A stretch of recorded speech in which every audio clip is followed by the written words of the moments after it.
Blessings upon blessings. Come on in and do share.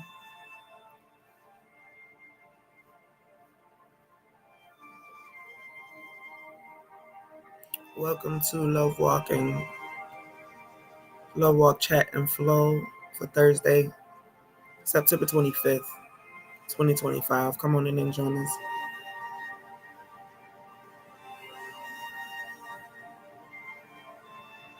Come on in and join us.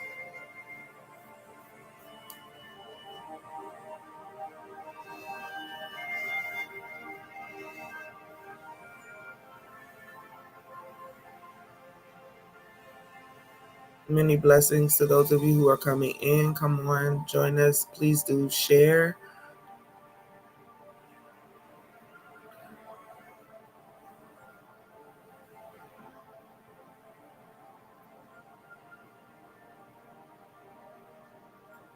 Come on in and do share.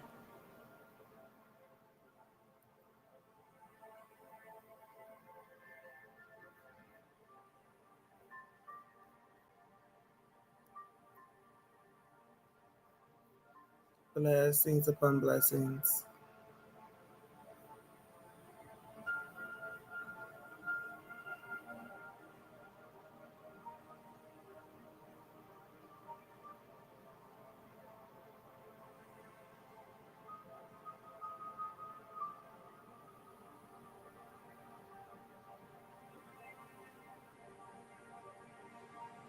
Many blessings. Come on in and do share.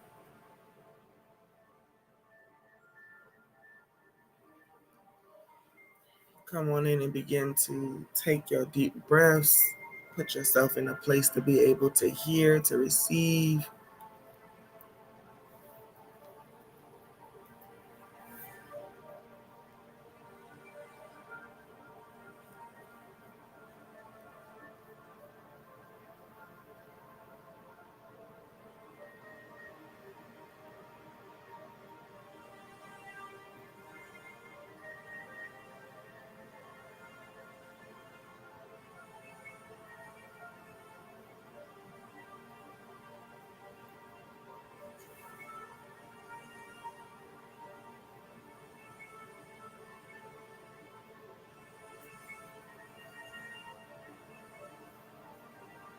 Blessings, Nadia.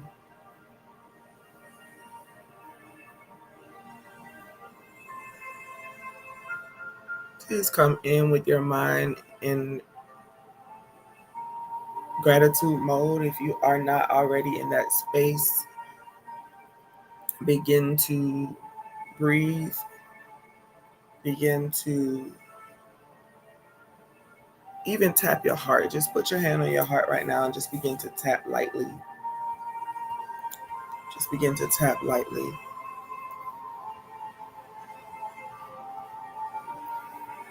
It's almost like you're doing a couple of things, soothing the heart, but also tapping it as if to wake it up.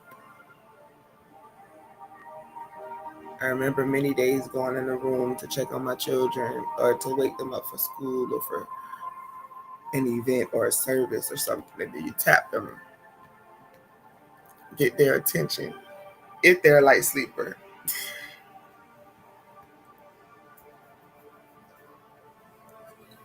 Oh, that's so good. That's such a good scenario because I was just getting a whole full vision of it, waking them up, and you tap them lightly, and if they're a light sleeper, then they're gonna get it. If that sleep was real good, and they don't want to be awakened from the sleep, God, I hear you already. You don't want to be awakened from the sleep. It's a little bit tougher to be able to get you up. So somebody might have to pull the cover down, or somebody might have to tap you just a little bit harder. Hey, get up. And then there's the one that's so gone that literally no storm, no alarms, no bells, whistles, or nothing. No screaming their name will get them to abandon the sleep. You God help us tonight. I feel you. I feel you. I feel you already. Though you are ever present, God. I mean, I'm in there. I'm in that space. Whew.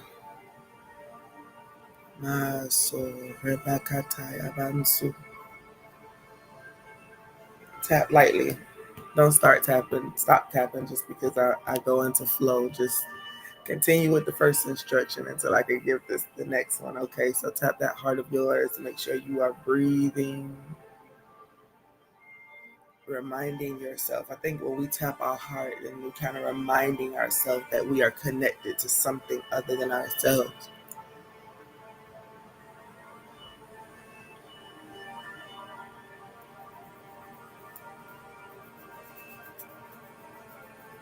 I'm awakening to something, awakening what the heart really is, what it's really for.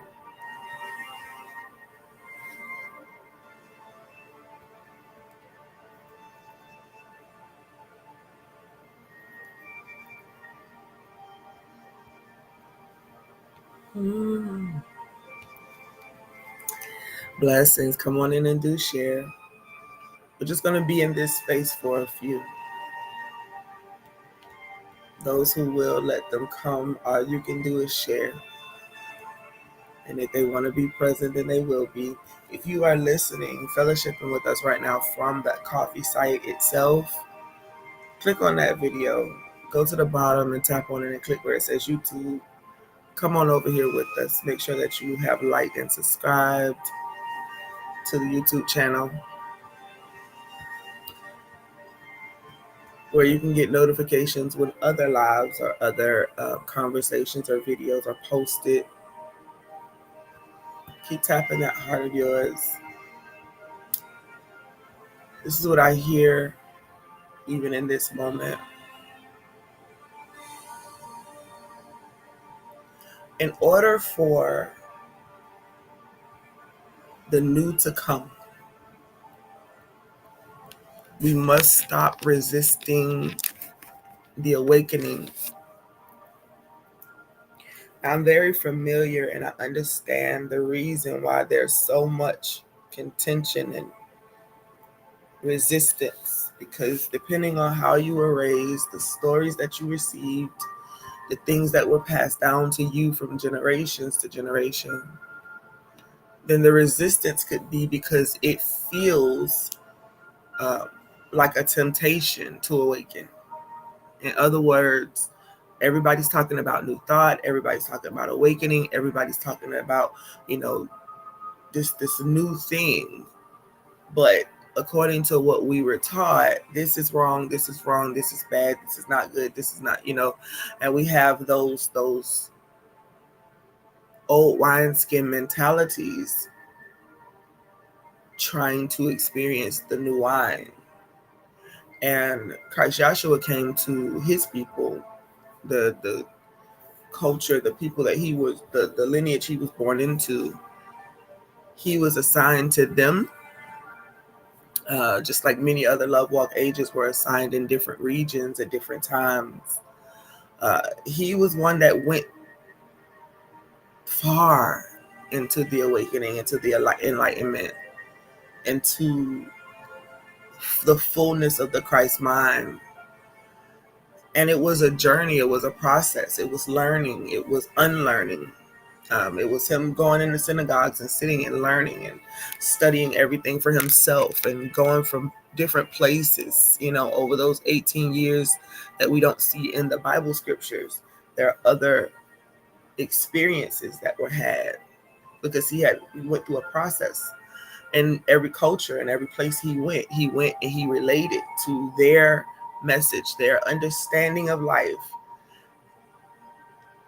and where he needed to emphasize something more, he did. He gathered, and then he went back to his people, and it was time for him to do ministry there after going through this process of awakening, of understanding the fullness of his assignment in this earthly realm. Life is meant to be lived. God is experiencing life through each and every one of us and everything that exists. Plus more. God is that. God is everything that we can witness and everything that we cannot we, in our unique expression, have a limitation of sort. In other words, we are in this particular body with these uh, differences and unique traits and qualities so that the greater whole can run the way that it needs to, right? The heart, the lungs, the liver, the eyes, the ears. And though God is so much bigger than just our body parts, I give it to you as a parable of sort, or an example of how the fullness of God comes together. And if we do not awaken to that, then the land won't be healed in your generation, of my generation. We're going to continue to be in this space, and movements are going to still happen, and people are going to still come up as Christ figures and messiahs for their cultures and generations of people and different sects. And we're going to have those dynamics. Some of us, and I will say some of us, well, I'm not gonna say some of us in this sense, because I know I'm not maybe I am a light sleeper, but I'm a light sleeper out of anxiousness. I don't want to be a light sleeper out of anxiousness. I simply want to be a light sleeper out of peace, because I've been resting and getting whatever proper refreshment that I need in order to be effective, right, when I open my eyes. But there are some in real life who are light sleepers, and they're peaceful with it. If you tap them, if you call their name, they hear you immediately, and they're ready to get up and follow guidance and instructions of love to just get to it. What do I do today, God? What do you want to do through me today? What do you want to do as me today? For who today? Right? And they begin immediately. There's no problem. Sleep was sleep. They got sleep. They got rest. That has its place to rejuvenate the body, restore the body, replenish the body, heal the body. But when it's time to awaken, I remember the story of Elijah as well in the scriptures, after he had a really, really big uh, assignment. And after it was over, because of the things he had to say and do, and because of the influence of the individual he was talking about and talking to, the anxiety in him began to build up, and he ran away and even sat under a tree and just wanted to just die, because, like, God, if I gotta die at their hands, I want you to go ahead and take me. Just make it clean. And some, oh God, help me tonight. Y'all do know this is prophetic flow, right? So everything I pick up on, I'm saying. So I hope you following.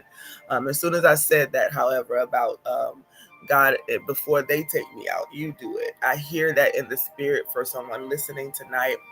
You're kind of like in that space often, where it's like, you know what, God, I don't want to do it myself. I don't want nobody else to harshly do it. I'm afraid of what people may do to me. I'm afraid of what I may do.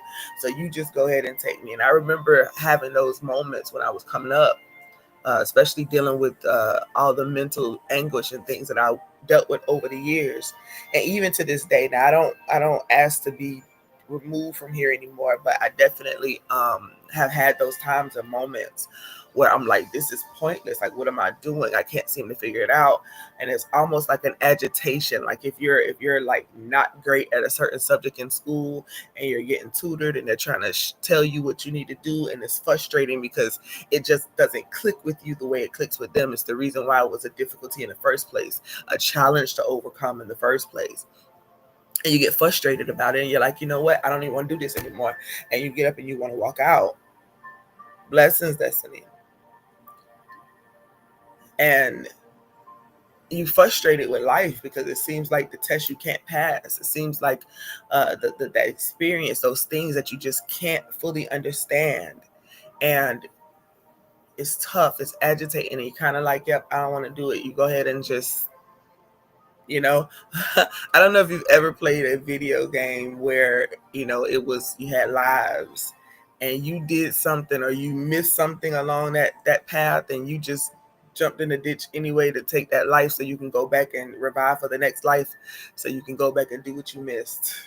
And I kind of feel like that's what life is in general, but you kind of wanted to go ahead and start the reset button before the fact. You didn't want to allow, the thing to happen naturally because you frustrated with this life. But I want to encourage you tonight that as you awaken, as you literally, I'm telling you, it's so much joy in having the freedom to live, to explore, to learn, to grow based on you, based on yourself, based on how you click, you tick, based on what you resonate with.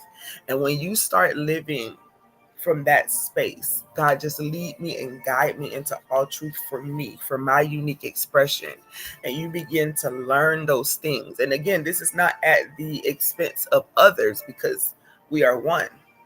What you're doing right now is just learning how your function works. If you are the heart, how does the heart work? If you are the lungs, how does the lung work? If you are the ankle, how does it work? If you are the toes, how does it work? How does the ankle and the feet and the toes hold up this entire body? You know, why does it feel weightless to be able to walk most of the time, and your legs and your feet and things can carry it? Are you the fingers? What's your function? Are you the brain? What's your function? Are you the hair? What's your function? The fingernail, the nail on the fingernail, the toenail, what's your function? Your tongue, you have a whole tongue, but you also have taste buds. So what's the purpose? What's the fun? My God, help me tonight. You have to find your function. And no, this is not just apostle, prophet, teacher, evangelist, pastor in the scriptures. Those were man-made traditions, even by Paul, setting up different organizational, not Paul, but the Roman Catholics, to set up an organizational system for something that was just meant to teach us how to live as a community. That's what Christ Joshua came for. Nevertheless, when you find your function, it's not forced. Si Aramandio Lokundubo Rebai.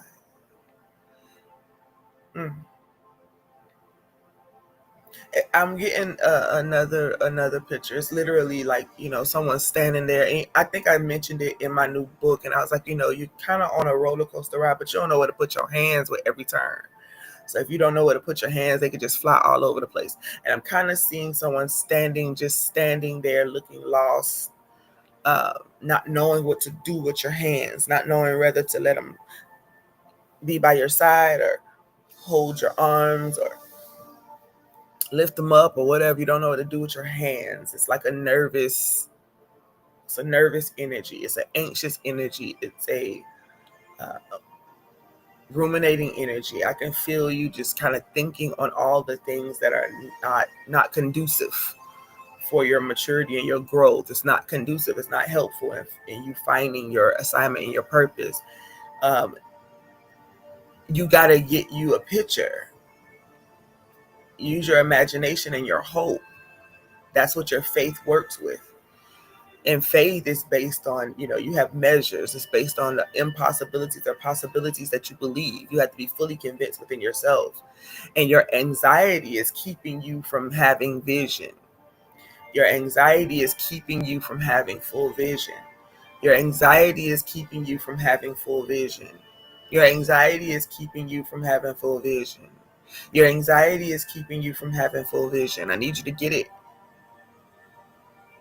And I don't want you to hear something else to be anxious about. I want you to hear, it's my anxiety that is keeping me from living the fullness of my life. Fear, right? So open yourself up to love tonight. Perfect love casts out fear. And you need to be able to see clearly, to establish the purpose for your life, to understand it, not even to establish it, but to recognize it, to remember it, to know that you have a specific purpose, and being okay with whatever that purpose is. The way that we do things in this world makes people feel like their position is somehow lesser than another person's position or function, and it's not true. It's not true. Everything has its relevance. Blessings, Kaylin, sweetheart. Y'all come on in and continue to share. We in flow already. Y'all are literally. And honestly speaking, y'all, if y'all come in here and y'all know that we're going to be on Thursday nights, you might want to get here early for your seat, because once we start flowing, we just flowing. So you might miss something, and the truth be told, I may not remember what it is you missed. So you might have to just kind of tune your ear, listen, and be locked in. Make this your time. Anything that's meant to help you to build and to grow, you got to schedule and pencil in time for it. And if you're going to put a time limit on it, then you're really not ready for it in the first place. You'll know when you're in your purpose, because when you're living your authentic truth, because time just goes by, and you're learning about something, or you're in a space with something, and it's building you and it's strengthening you. This is why many of the people, spiritual leaders and teachers, they all sat with gurus and sages and spiritual leaders and spiritual moms and dads and things like that. All of them have their place, but you sat there and you listened, you took it all in, because there was something in it that was life for you. And when you begin to feel like that about your assignment, about your purpose in this life, when you're no longer afraid to accept who you are, but from a healed place, aren't you ready for that? Aren't you ready to know and to feel into who you really are with no sorrow added? For the blessing of the Lord make rich and add no sorrow. Finding your assignment, your purpose, your authentic self in this life is a blessing. And when you are awakened, it adds no sorrow, because you're unapologetic about it. You're just living it. You're not looking, my God, help us tonight. You're not afraid of the faces. You're just going to move forward, understanding that the faces have their own life to live, their own assignment and purpose to live.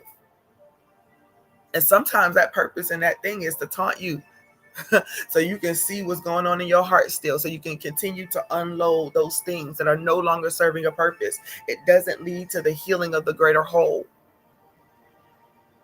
And so some of you have thoughts of, hey, just go ahead and let me pass from this life to the next. And some of you are doing that blindly, because you're kind of thinking that that's the end of everything. There's nothing that happens after this. And hey, if that's your belief system, then cool. But right here in this space, the one that God gave to me, I get to speak the truth of what he's given me as revelation. And the same grace and love that God has for us in this one single lifetime, he has for us overall. Therefore, that same grace extends even after, because you are working on something. But that doesn't mean that you have to rush this lifetime in order to get to the next one. Learn every lesson, gain everything you're supposed to get in this time. Grow at your pace. I don't know who I'm talking to, but y'all, this is, whew, sheesh. Oh, Rebakatai. I hope you're taking it in and taking notes. And if not, then y'all gonna have to go back and listen, because I'm telling you, whatever God wants to say tonight can heal your whole life, but you gotta want it. And a lot of this stuff you may have heard multiple times, and you will hear them again. And if you are not there and you still have to grow into that space, it's still going to cause you to feel some level of conviction, not condemnation, but conviction. Like, ooh, that's something I feel like I'm convinced, but I'm working on it. God, I believe it, but help my unbelief. That's one of those circumstances. And then that conviction begins to make you want to see something different, to be transformed by the renewing of your mind. How does transformation come? By the renewing of our mind. And so if we're hard to wake up, then this level, this place in your life, this lifetime right here, is for you to really begin to see life for what it is. So you may go through more challenges. If it's hard for you to awaken, for those of you who just came in, I do remember this part where I was talking about, I don't even know how I got to, like awakening my children on certain mornings, and you can, those who are okay and peaceful and full of rest, you touch them. Oh, we were tapping our heart to awaken our hearts. And you tap them lightly, and that they peaceful and they slept well. And I'm not talking about anxiousness. I'm talking about the real peace of God that surpasses all understanding. They had rest. They had good rest. And you tap them lightly, and they wake right on up. They're ready to get to whatever the instructions are for the day. Okay, God, lead me and guide me into all truth for myself. What am I doing today? Where do I need to be? Who do I need to be that for? Easy. They're awakening every day. They get up. They meditate. They pray. They're loving their spiritual practice, because it's the thing that keeps them grounded and ready. And they're not ashamed of it. They've gotten past the being ashamed of their nakedness space. They've owned all of their parts. The light, the darkness, all of it. It goes together and it has a purpose. They've owned all of it. and they use temperance. So self-control is a big thing for them. It's easy. They're easily awakened. And then you have those who you gotta kind of pull the cover off their face or shine some light in their eyes for them to wake. And you can tell that they don't want to be awakened because they scratch their face or they get an attitude or they get frustrated about it.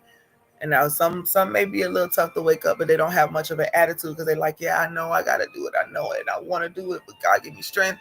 And then the other one is kind of like, don't want no light in my face. I don't want light. I want to stay in this place. And then you got those who are just absolutely not budging no matter what.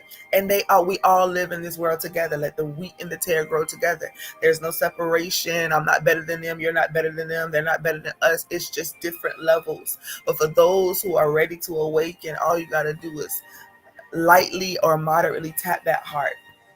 And it gets to beating again, and it gets to awakening, and it gets to showing up like, okay, what are we doing? We are a part of this greater whole. God, who do you want to be through me? As me. For who?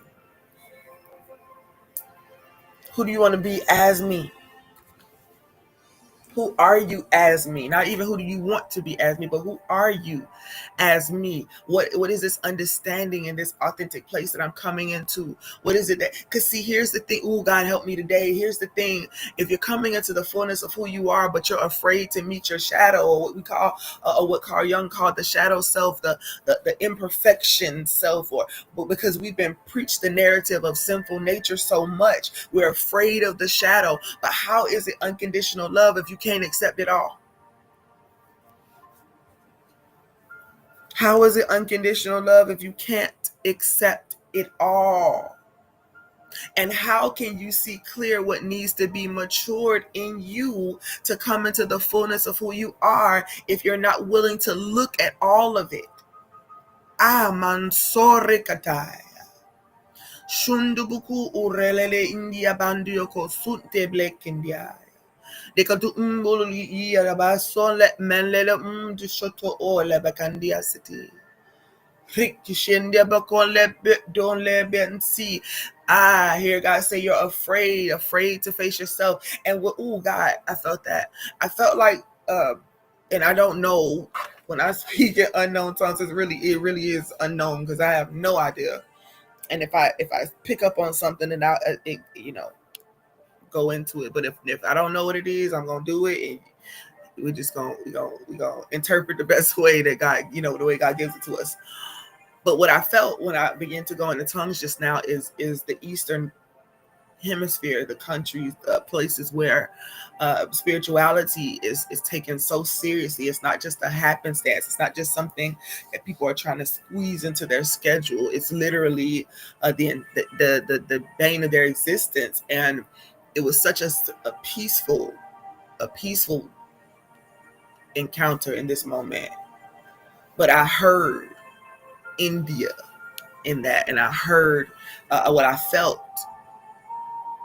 the traditions and the dedication and the commitment to establishing the discipline for their life. Christ Yahshua was trying to tell us something. For those who grew up Christian, Jesus was trying to say something, give us this understanding of how to reach this place of enlightenment or awakening or your soul salvation. And I felt the energy of that space, dedication, commitment. I will not be moved by anything, because being in realization of God as me for a purpose, and that this may not be their way of thinking fully, but when you begin to recognize God as the self and as everything, I just want that. I want to be in tune with that. So you get prepared, and then you go out and you do life, and while you're doing life, you grow. But I felt the energy of that land, of that space. It was peaceful. It's very peaceful, focused on being grounded, focused on establishing peace within the self. Because if there's not peace within the self, then there's no peace in the greater whole. If there's not oneness and alignment within the self, then there is none for the greater whole. And God is literally bringing all of the pieces together in a fluidity that people may never understand. That's that peace that literally surpasses all understanding once we get into full alignment. So whatever level of awakening that you are at, graduate tonight to the next space. Eventually there'll be the day where you don't even have to tap anything to wake it up. It does it automatically on its own. It doesn't need the assistance. It's, of course there'll be some things they may still tap into, but they don't need the assistance. They come into such a oneness with the great I am that they know how to move and breathe and live without any restrictions. And so that's the aim, to live in total love, receptivity, and understanding that everything has its place because God is all of it. I do not shun things that I do not understand. If it interests me, I dig deeper. If it's pulling me, I dig deeper. If it's not, I walk away because my faith is not yet at that space. But when you find out who you are, what your function is, God, who you want to be at, who are you as me, and for who? The for who part of this is, yes, the strong bear the infirmity of the weak. And as you get strengthened in a certain area, especially when your heart is in alignment with what love is, what God is, then you have no stress anymore about being who you are for those who have the weakness. You welcome it. When you come into full alignment with yourself, or you at least put yourself on that track, not beating yourself up about the progress, just taking it as it comes, choosing your lane and riding it out, counting all costs.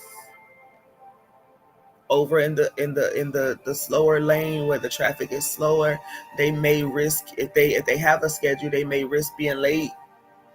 But more than likely, when you're over there in that lane, you've already come to grips with the fact that I'm just floating through life. We flowing. We'll get there when we get there. There are still those, however, who are at a faster pace because they may have some, I got to get there, but I don't want to rush myself. Anxiousness on both ends sometimes. I don't want to be late, but I don't want an accident. So they're kind of in that middle way, just pacing themselves the best way they know how. And then the fast lane is like, hey, I got to get it how I can get it. Well, in every lane, you got to count the cost of what may happen or may not.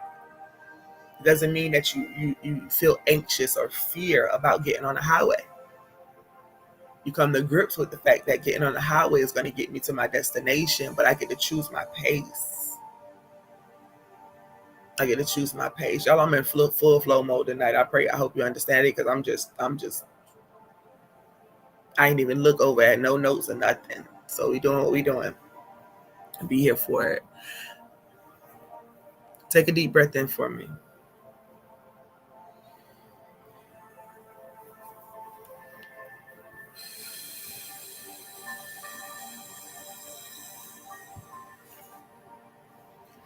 I pause every now and again and do that for you, because I know I could just go on and talk kind of fast. But also so that you can fully embody this message. When you breathe in and you breathe that breath out, you're breathing in that which you can resonate with. Love is right there with you, and you're breathing out the limitations from that. We are opening ourselves up. Oh, remaya basundo lebeke diamandios. Orele beki atamalo konde beki alaya basonde.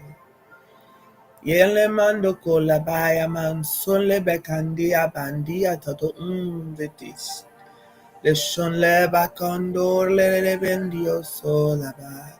Just be still and know for this moment. Sit in gratitude for what you do have. God gave me a understanding today. I was, when I'm sleeping, I get all kind of ideas. I'm really working on making sure that I get up, write stuff down, because I know I'm probably going to forget by the time I get up. But one thing I do remember is God showing me you've already been abased. You've already had little. It's time for you to now have much. Because I trust you to do for others. I trust you to be the for, right? God, who are you as me? For who? What part of you am I for? As me, as this unique expression, who am I? What am I doing? Help me to come to full understanding of what that is. And help me to fully understand who it's for. And he's been taking me through that as he's been dealing with me about these next courses and classes and my narrative and who I am, and divorcing all of these thoughts and ideas that make me feel guilty for having my own rhythm, my own model of doing things, my own way of doing things. But I have to be okay with who I am and how I'm to do things because I'm for a certain group of people. When I make full peace with myself, I'll be able to sit in that space with them with no sweat. And so he was dealing with me about that. So he said, I trust that you will do with the much. But there are also temptations with the much. The same way that there were temptations with the little, right? The temptations of having little causes worry, anxiety, fear, anxiousness, right? It causes some people to steal, take from other people. It causes some people to, commit mass murder sometimes to get what it is that they want, because they feel like it's a conspiracy. And in some ways, I'm gonna leave that be, but to keep them from having much. They have little in the physical, but also there's little in their minds. The fear, the anxiety, all those things restrict the flow of much. And so little is kind of just where you are. And I've been very understanding, very, very understanding.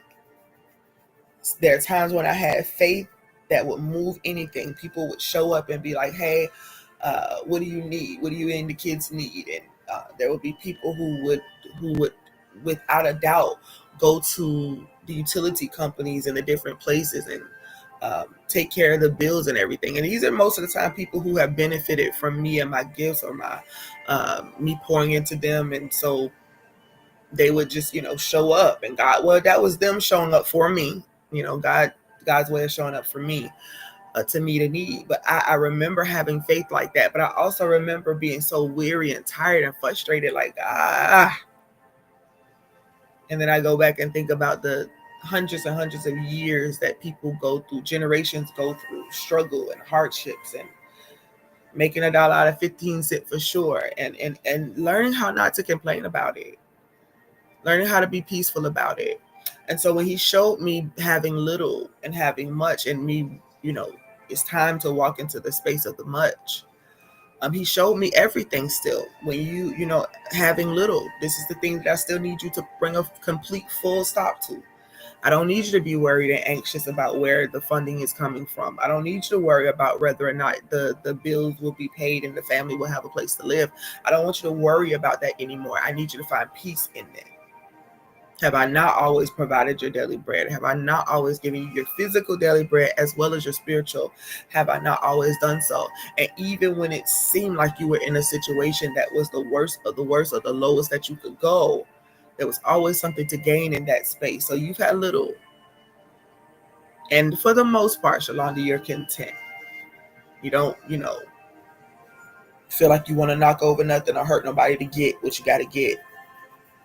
But there's still that thing that you have to bring to full completion. And I'm saying this to talk to those of you who need to bring something up that still needs to come to a completion before you walk into this next space. So the completion for me is, I need you to finish this out. I need you to bring it to an end. The worry, the stress, the fear. Because that which you think on the most is what you welcome to yourself.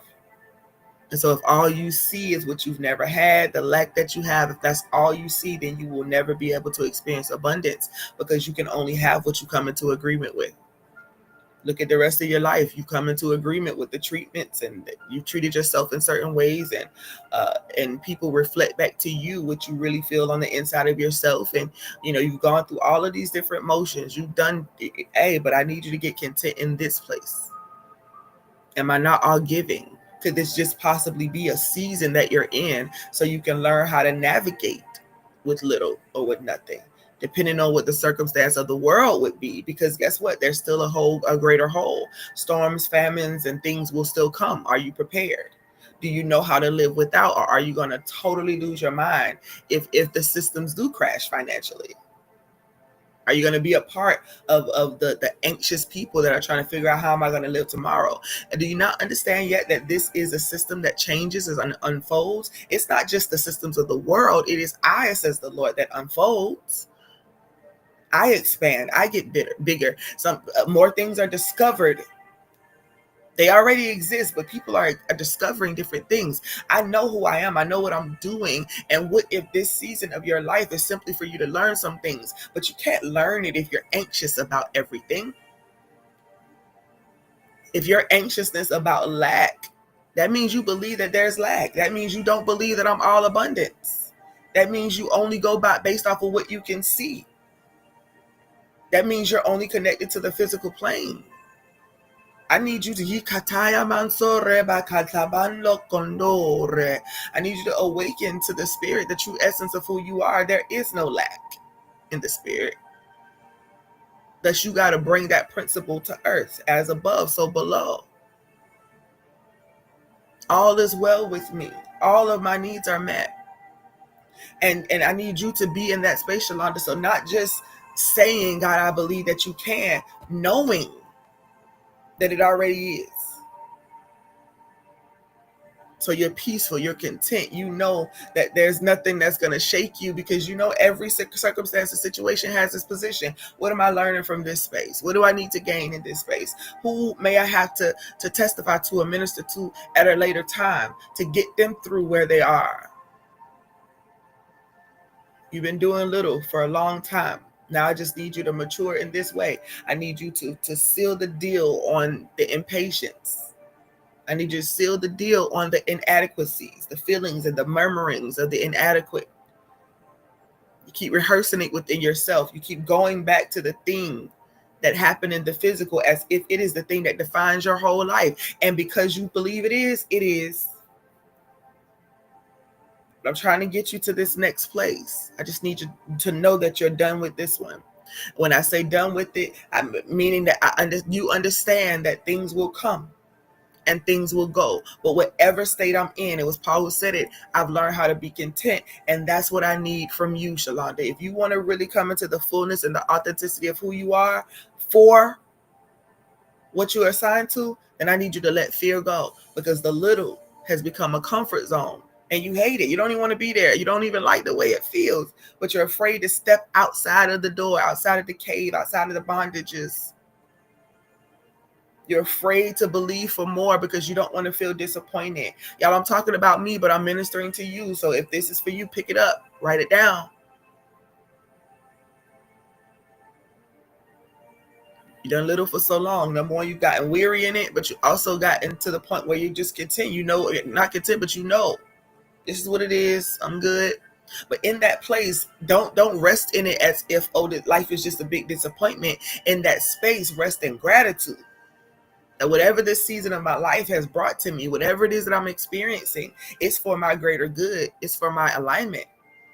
It's for my wholeness. And if it is a challenge, then it is my job to tell my inner me, my enemy, my self enemy, the adversary that's allowing the obstacles. It's for me to tell it that I can't, no, I don't agree with you.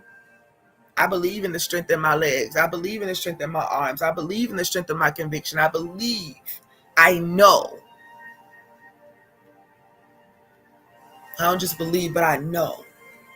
Because I've remembered who I am. And I remember that I am as God in this earth in whatever unique way that he sought for God in this earth.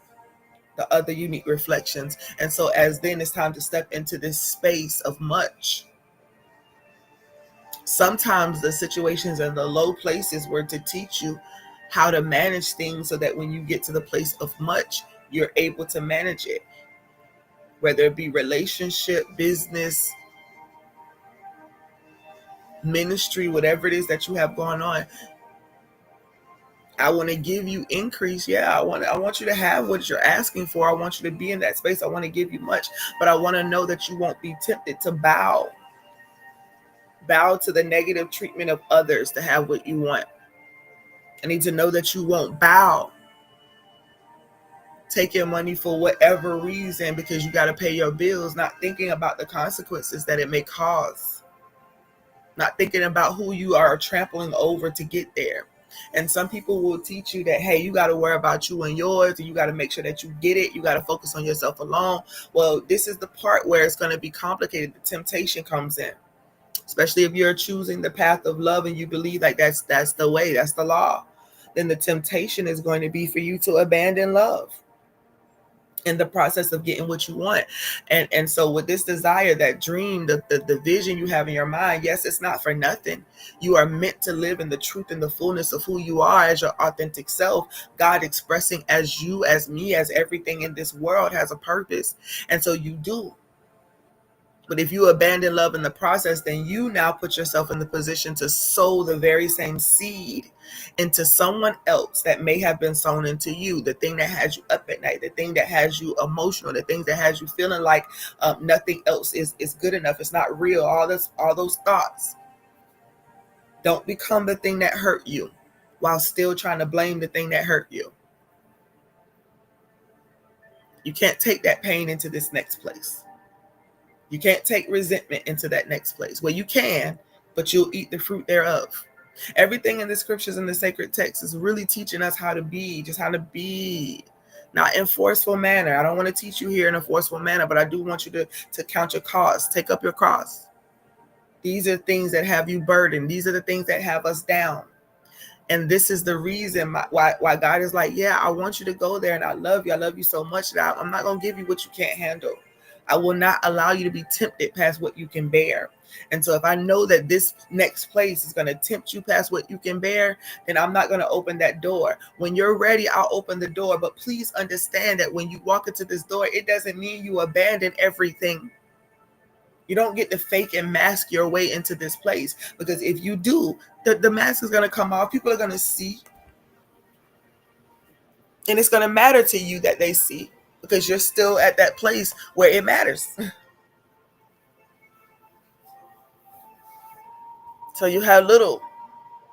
You learned in that space. What have you learned? Have you learned how to budget? Have you learned how to save? Have you learned how to invest? Have you learned that none of those things even are the most important thing? Have you learned how to live in contentment and really make that dollar out of 15 cents? And if all you got is flour at the house, you don't learn how to make all these different things out of that flour.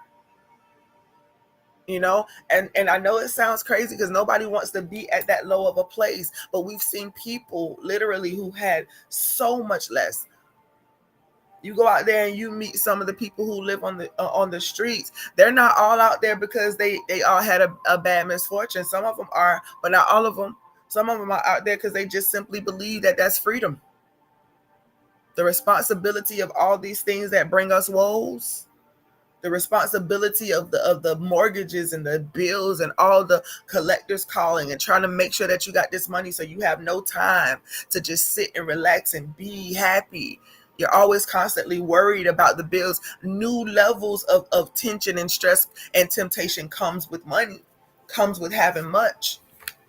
So if when you had little, if while you were at the stage where you were just getting by in that middle lane, but you still didn't learn anything or gain anything from it, going into much is not going to help it. It's not going to change the situation. And well, it'll show you a lot of who you are and what you still need to work on. And if God opens the door for much, then he's saying, okay, let's walk into this next level of your journey. And you're going to feel it. You're going to feel the temptations. You're going to see where people are offering stuff and deals and all these different things. And I'm still talking about what he said to me. And I pray that whatever you need, you picking up for yourself. But you're going to have people calling about deals and about coming to certain places. And are you going to be able to say no if I say no? If I warn you that that's not the place, if I warn you that nope, not there, not them, not now, are you going to be able to say no, I can't do that? Or no, I won't be able to do that at this time? Are you going to be able to say, yeah, that sounds like a really, really good deal, and it would set me and my family up for life. It would set me and my team up for life. Ooh, that looks so good. Ooh, that would be so great. Are you able to say, but I'll have to pass on that one? Because you know within yourself that God has set up a whole new thing. That God has set up something different, that something else is set up. And you had to say no to that one in order to open space for the next one. You had to say no to that temptation. It doesn't mean that the people were bad per se. It just means that it wasn't your deal. It wasn't for you. Are you able to say no to that? Are you able to say, you know what? I know that we had this plan for this particular time, but God has shown me that there's some things that need to be avoided, so I won't be able to make it. Are you able to do that? See, when you had little, because you come from a place of having little, so now you have that temptation of taking whatever works, whatever deal. I'm going to do whatever by any means necessary to get what I need to get, and it doesn't matter how others get treated along the way. Those are temptations, temptation to abandon love. But if you're walking into that season, then that means that God thinks that you're ready to undertake it. You're ready to reveal the next stages of your authenticity, who you fully are. It's awakening as you go along. But the ultimate goal for both is to learn how to be content in either. The stress and the woes of what you don't have, what feels inconvenient, is going to continue to block this next place for you.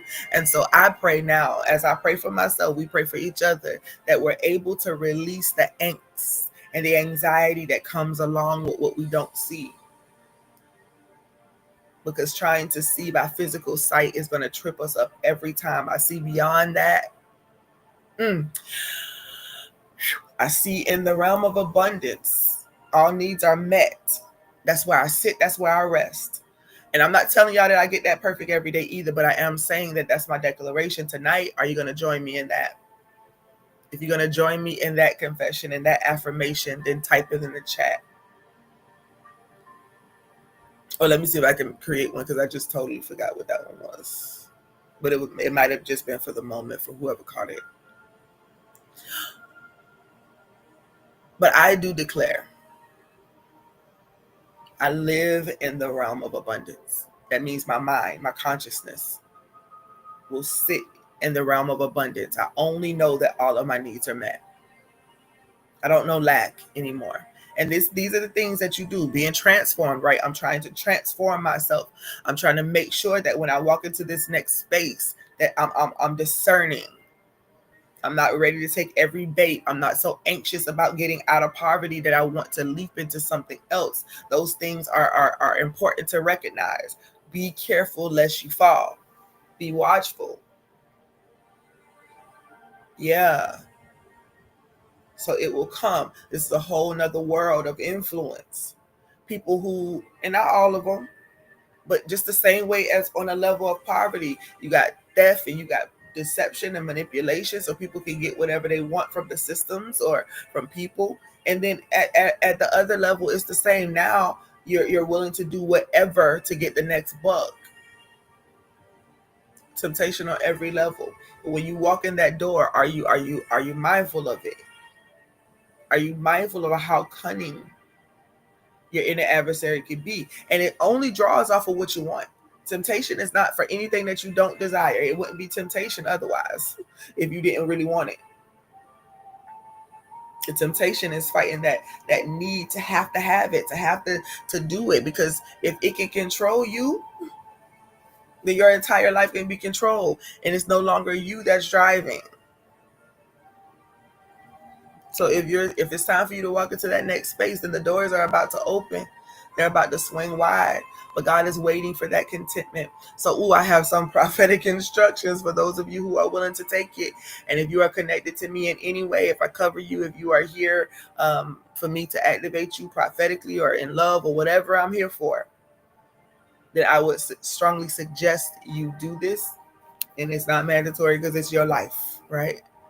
But I do suggest that you take from this week until next Thursday, when we're on again, Carve you out some time for some deliberate meditation and prayer. Let nothing come in between that time. If an emergency happens, if somebody barges in, if somebody says something to you, don't allow it to rile you up or make you frustrated. Just simply put, I'm in prayer and meditation now. I'll see to it after. Can I please not be disturbed? Because again, that's one of them other things. You get into your practice, all of a sudden now you're frustrated with people and you're talking to them flipping, you're brushing them off and you're not acknowledging their feelings. Yeah, you can't be such in search for this that you forget that other people still matter. They're unique expressions as well. So just gently guide, but continue in your way. Have your paper and pencil next to you for however long. I'm not going to give you a time. I'm going to let you develop that on your own. For me, it'll be hours. Because I just being able to sit and hear for your next. What have you not completed? We've been talking about full completion. Those 9s came up, and then the 3s, and we've been talking about completion. This is a season of completion. Things are coming to completion. Some of that seems like it's okay. That's cool. That's good. This can come to an end for me. But when it comes to some other things, okay, God, I hear that. For some of you, and preferably that was the end of that message. But for some of you, you are going to have to loose the grip. You can't control other people's lives and their narratives. It's probably one of the toughest things to do, especially as one that loves an individual, because you feel like keeping them safe within your embrace is the safest thing for them. But the truth is, when you're hugging on something or you're keeping something in your space that wants to be free, it can cause injury to both you and them if you do not release the grip. More arguments, more fallouts, more things start happening. You gotta loose the grip. You cannot control other people's decisions or way of being. You can definitely respect their wishes and choose not to live in that space. You can choose. You can choose. Y'all go ahead and take a deep breath for me.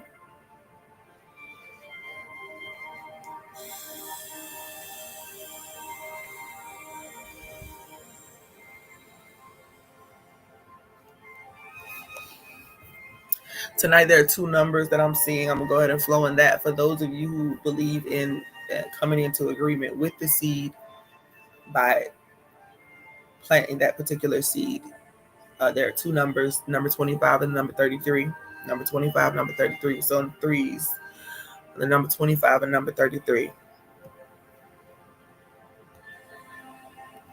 Number 25 and number 33. Oh, Rebakataya Basundo Rebakataya.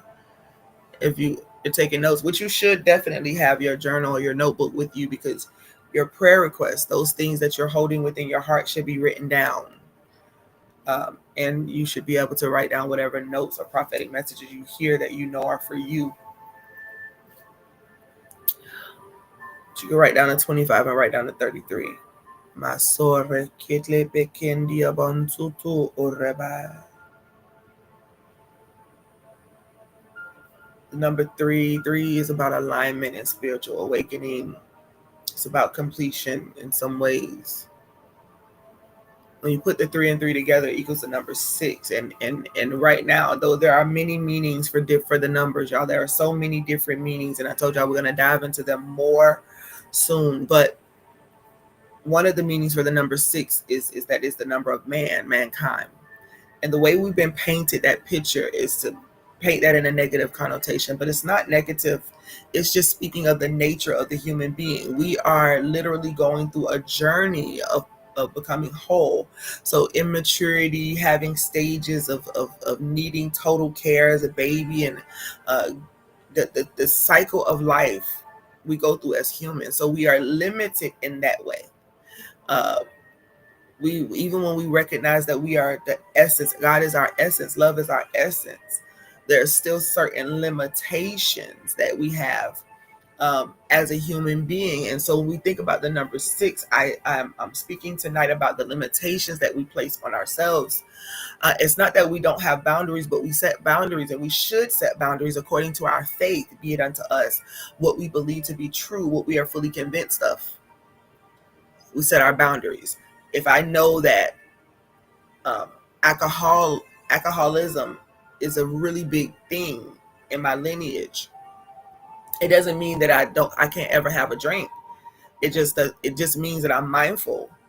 And then if I recognize that, yeah, I had that drink and now I really just want more and I want more and I want more, and it's drowning out some things, and I got to drown out my sorrows, and I'm doing this. And I'm not just having a sip when I'm sitting down and being sociable, or when I just want to wind down at night or whatever to calm me. Now my temperance is no longer there, and I have an addiction, or I've fallen over into the thing that's now governing my world, creating a hell for me that I don't really want. If that's where I am, then I need to be able to recognize that. And I need to be able to say, I don't want to live in this hell.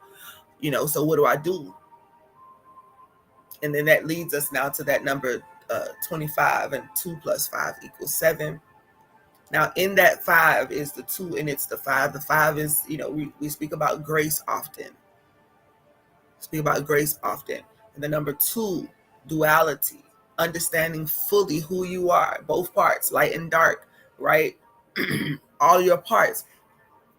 According to God, there's no good or bad. There's just all good. He spoke it, created it, it is, and it is good. It's all good because it's all God. And we don't see it that way because we have to interpret it the way we do so that we can come out of it if need be. When Jesus took away the keys of death, hell, and the grave, that was so metaphysical, so spiritual. I took those keys from hell, and you can too. So here are the ways to release yourself from this hell. Surrender. No, I love you. Surrender to the process of your unfolding. Surrender to the process of coming into the fullness of who you are. Surrender into the process of, hey, God, you showing up as me for who? Finding out purpose as me. Who am I? Who are you as me? And who am I for? For who? What assignment do I have? As you go through that process, then you realize both parts of yourself. You go through the entire process to uncover it all so that you don't go into no season of your life self-righteously. You got the 6 and the 7 working. But with that 2 and the 5, you have grace for this unfolding. You have grace for this maturation process. There's grace for you. Don't be oblivious to the fact that there are adversarial things happening, that obstacles are coming, that temptation comes. It's a part of the cycle of life to be able to show you what you're made of, what you can overcome. What are you adverse to? This is how you find your purpose in life, because you start going through realizing what tugs at you. What do you feel like an advocate for? Who are you for?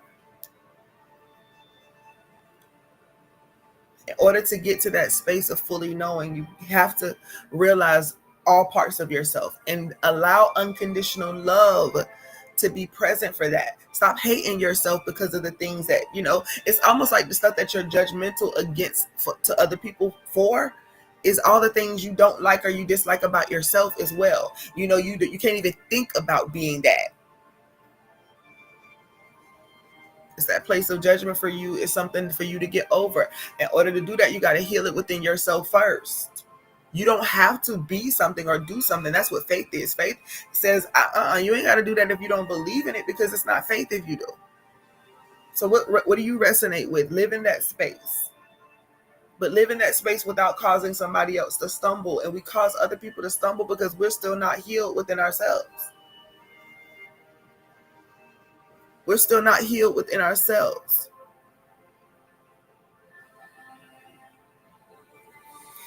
The number 25 and the different aspects is intense transformation.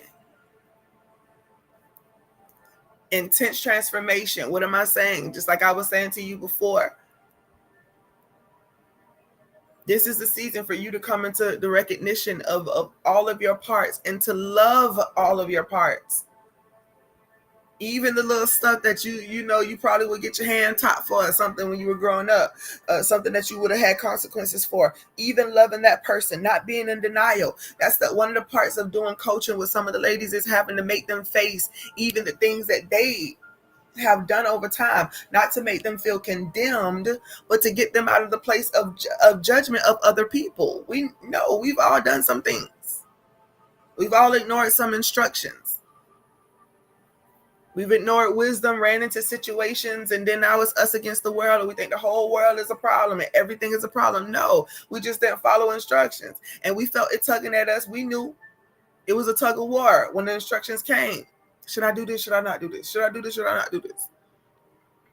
And we ignored instructions, and consequences can be either good or bad come after every decision we make. Cause and effect, sowing and reaping, right? Karma, all these different things that we can talk about.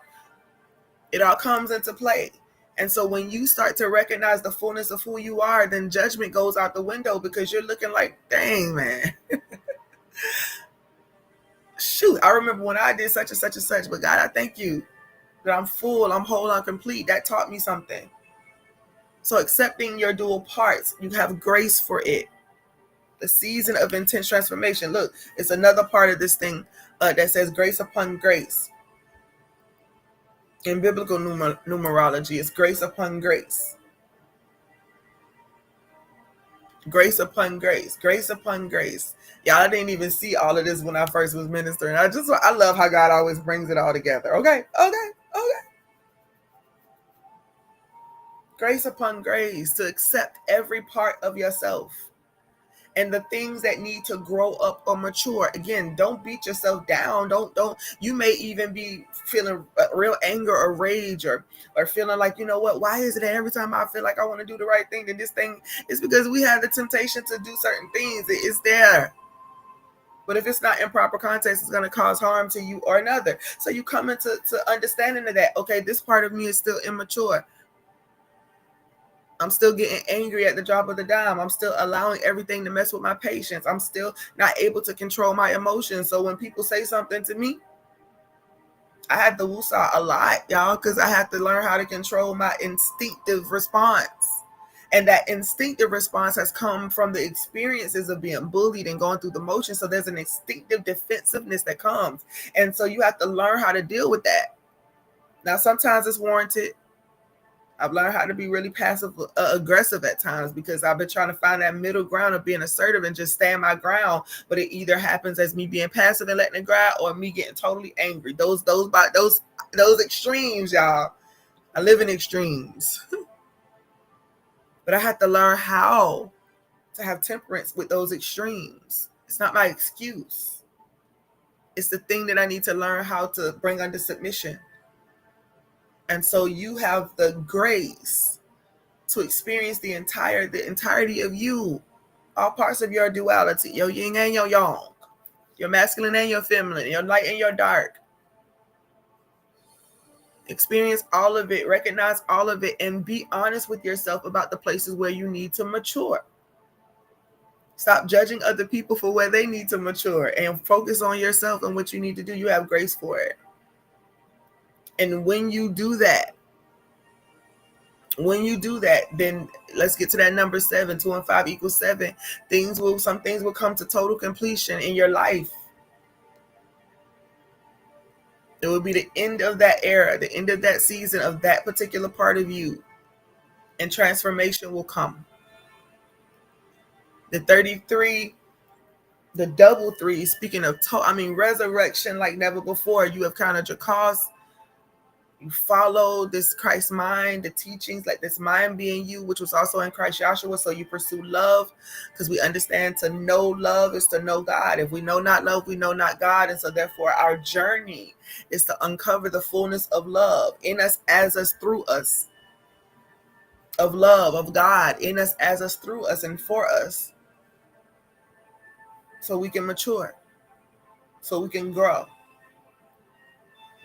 And that's going to take some burying, all right? Remember, this 25 and this 33, they working together tonight. Are you listening?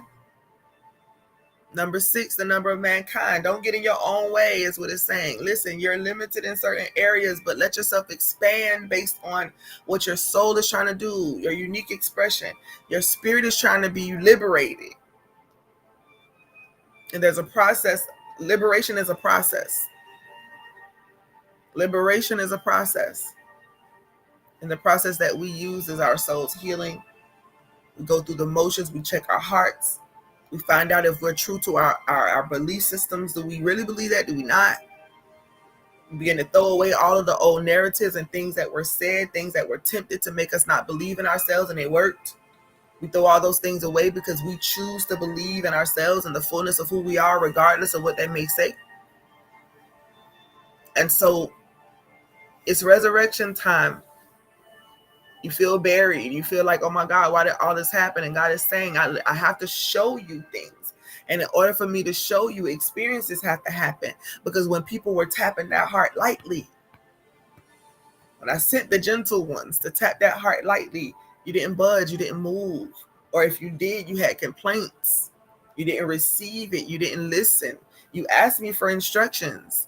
You asked me to lead you and guide you and to bring you into a place. See, what you were asking for was me to rescue you from it all, to just make it go away. But no, this is a journey of overcoming, and you can do it. So go ahead and lay down. You've been buried underneath this dirt, but you're about to pop out. So don't allow yourself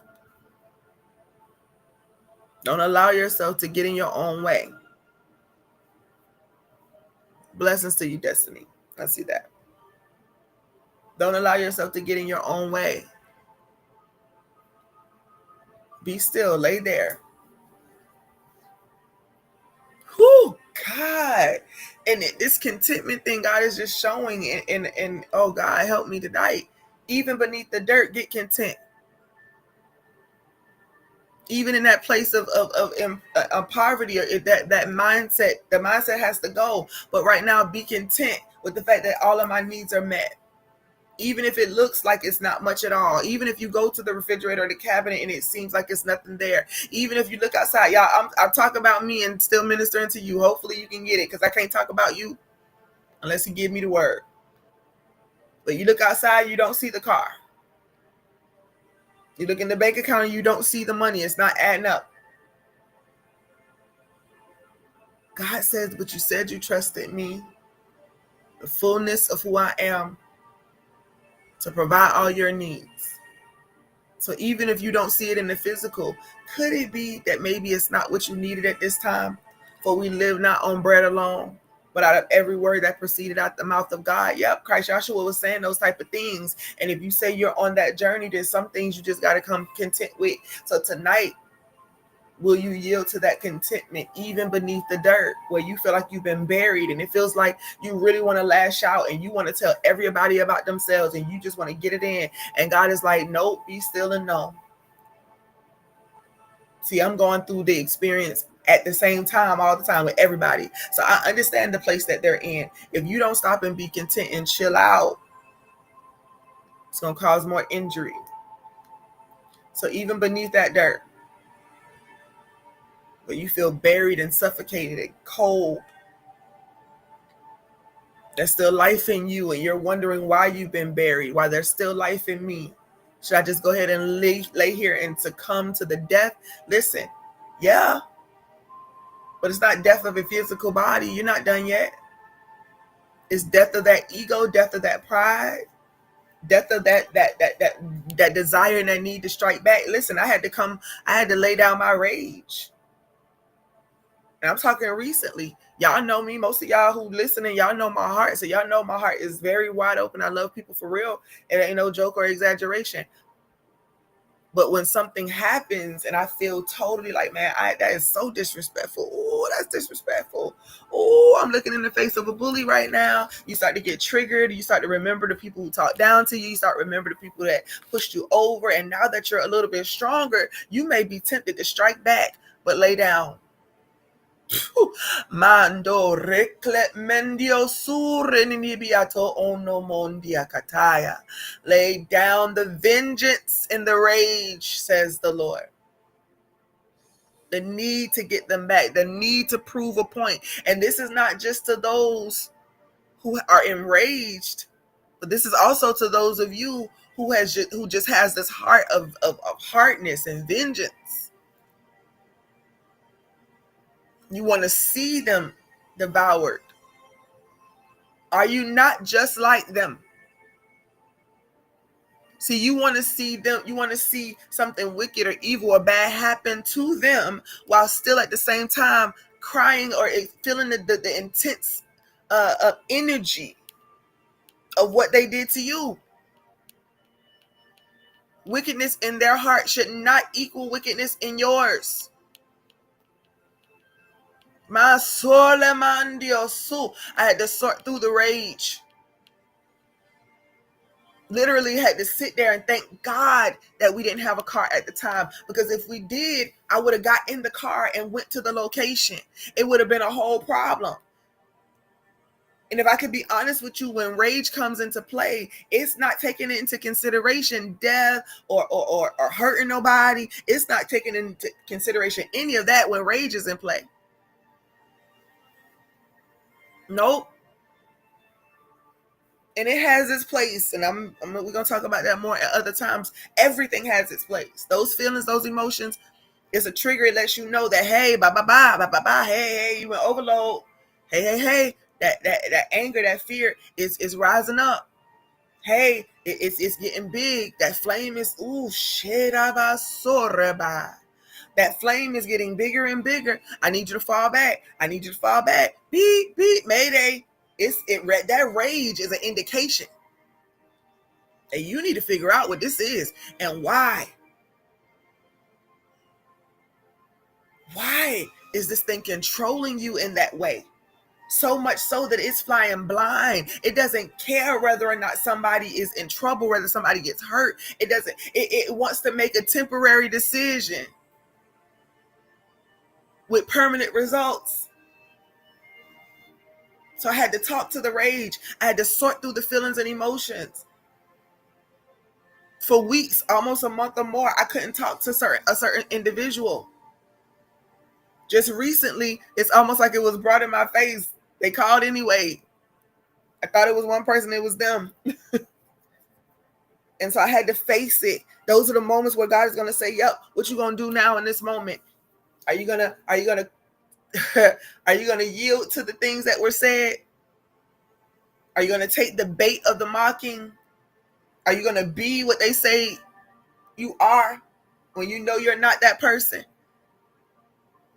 You see, that rage, it came up. It came up. It came up so that I can see that, girl, yeah, you still got some stuff in you too. You ain't got no room to judge nobody else ever. And somebody else might say, well, they said what they said and they did what they did. Yeah, but so did you.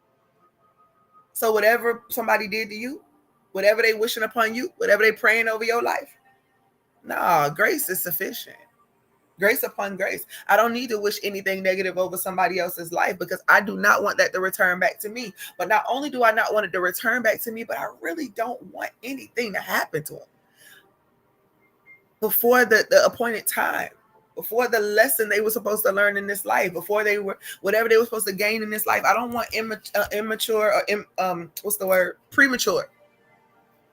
Anything prematurely to happen to anybody. So I'm back in my space where I'm praying for those who despitefully use me or talk down to me or mock me or make me feel as if I'm irrelevant. Because what I understand is, Shalonda, these are the things that have kept you from moving forward for years, because being afraid of their faces or what they're going to say or how they're going to do it. And as soon as somebody says something or does something and you allow that rage and that anger to be unleashed, I told y'all that 0 to 100 is real for me. I was bullied. My defenses grew to where I refuse to be bullied again. And I've been trying all of my life to figure out how to balance that feeling of needing to defend myself with the feeling of needing to love people without condition and embrace everybody and overlook their misdeeds, because, hey, we gonna get over this and get on. That was disrupted for me for a time. And anger and fear and rage came up in me. I didn't have a vendetta for other people. I just wanted them to get right and change. But even that's manipulation of your power. to try to make somebody else change. So we have to deal with the feelings and emotions, the rage, all these different things that come up. That's maturity. Maturity is when you see within yourself the thing that needs to grow, and you actually pay attention to it, and you do whatever you need to do to nurture and to grow that place. I don't want to have temper tantrums anymore. So what do? You recognize that you're having them. And then you ask yourself those questions, or you go and you get your spiritual insight sessions, or your counseling sessions, or therapy, or whatever, if you need somebody to help you along with the process. But you sort through it, not so you can have somebody else and the rest of the world to blame, but so that you can release all blame. Live in a space free from any of it, all of it.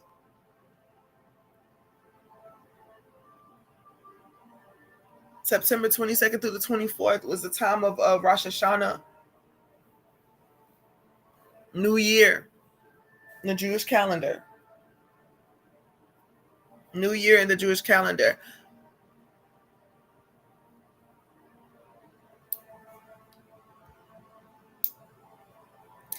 Yom Teruah. That's another name for it. And guess what? It is translated as the day of cheering or blasting. The day of cheering or blasting. It's a celebration. Either a celebration of the birth of the world as they know it.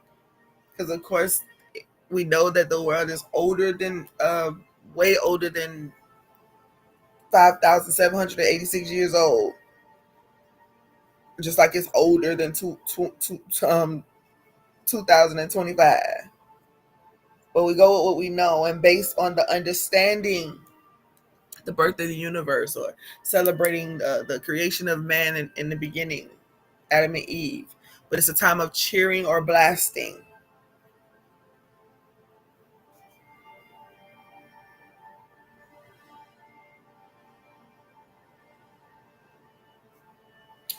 Let me see something, y'all, real quick.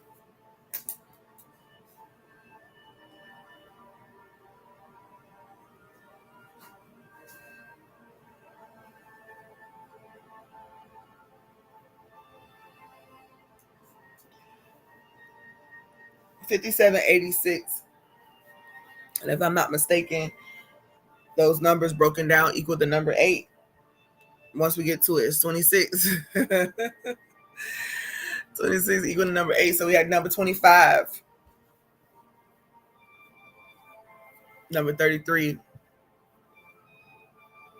And now we're looking at the 57.86, which equals 26, which broken down equals the number 8. So we have the number 6, the number 7, number 8 tonight. The number of mankind, the number of hate. This is your thinking, your being, your doing. I won't call you corrupted or negative. You're just going through the process. But don't allow the immature places to sing louder. Don't allow foolishness to be what you subscribe to. Not at this stage of your life. There was a time for that. It was time for us to be foolish and make reckless decisions and to live by trial and error, whether people want to acknowledge that or not. Us talking about the prodigal son in on our Sunday podcast session. Yeah, I mean, you might have a time to be foolish, to do trial and error. But when I became a man, when I became a woman, I put away childish things. And so we're at that place right now, knowing that what we sow, we reap. So let me be mindful of my actions and behaviors. This is all in that number 6, mankind, learning, growing, maturing. Being mindful of your decisions, being mindful of your hurts and your pains and the rage, right? The anger, the vengeance desire within you to see somebody else suffer. There are no measurements on what happened to you. There are no measurements. There's no measurements. It was an offense to you. And you can measure them from little to from greatest to smallest if you want to, but it was just an offense. It happened, yes. We all go through them, and we all have inflicted them. So make peace with that tonight. You got to get that out, up and out, because it could block some things. It can definitely block your resurrection, because if you're anxious underneath that dirt, then there's no faith there. You're trying to transition over into another space of your life. And you don't want to walk into that space anxious or any of those other things. So just surrender to being beneath the dirt. Surrender. It means taking it in. You know what? They did do that. They did say that. Okay. I breathe through it. Somebody might be like, how you gonna breathe in this the dirt and all that? Let's just say you in a nice little pretty little box or something. And you can breathe. You ain't breathing in the dirt. But even if you are breathing in the dirt, you are so trusting of the process of God that you know that if you're breathing in that dirt, that you're still gonna live, you're gonna be all right. That it's something that need be. But surrender. This season of life, the burial. I took up my cross. I followed the Christ mind, following the Christ mind, the law of love. What am I burying? All of that stuff, all of the feelings, the emotions, the pain, the agony, the blame, shame, even guilt of things that I've done in offense to someone else. All of that stuff gets to get buried with you. When you resurrect, when the burial time has come to completion, the number 7, when that time is complete, when that season of your life is complete, and it's time for you to resurrect, we enter into the new. Yeah, I ain't rehearsed none of this stuff. It's so beautiful how it all comes together. And now we on the other side of the new year of Rosh Hashanah for our Jewish community. 5, the 7, the 8, the 6, equaling out to the number 26, which equals the number 8, new beginnings, abundance. And we've been talking about abundance and all that tonight. So we get to that space. Man, so if somebody gonna sow that 5786, go ahead. You can do that too. All 4 digits with no decimals. That would definitely work. But however you choose to sow, that's up to you. All right. So 6, 7, 8. 1, 2, 3, 4, 5, 6, 7. Y'all knew I was going to 3, 4, 5, 6, 7. Y'all know I was going to do it. All right. So 6, 7, 8. Number of mankind. That's your 33.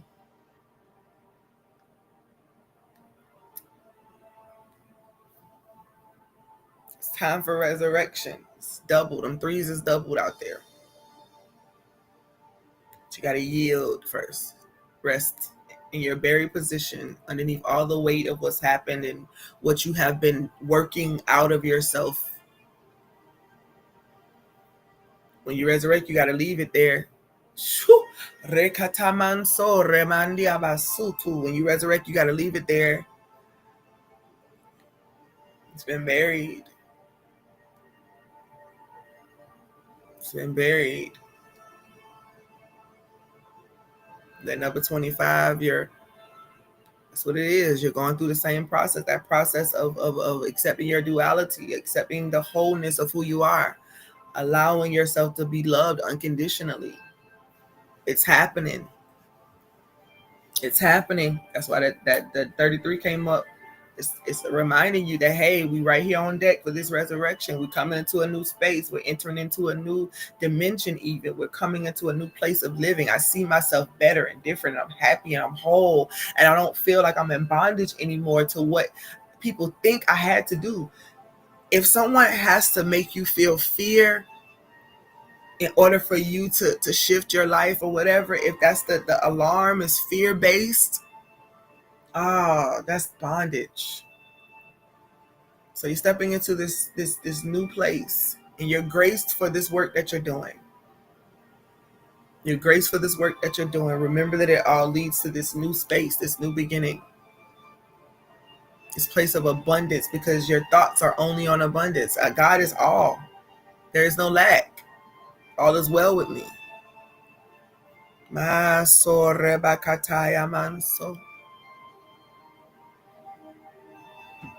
Take a deep breath with me.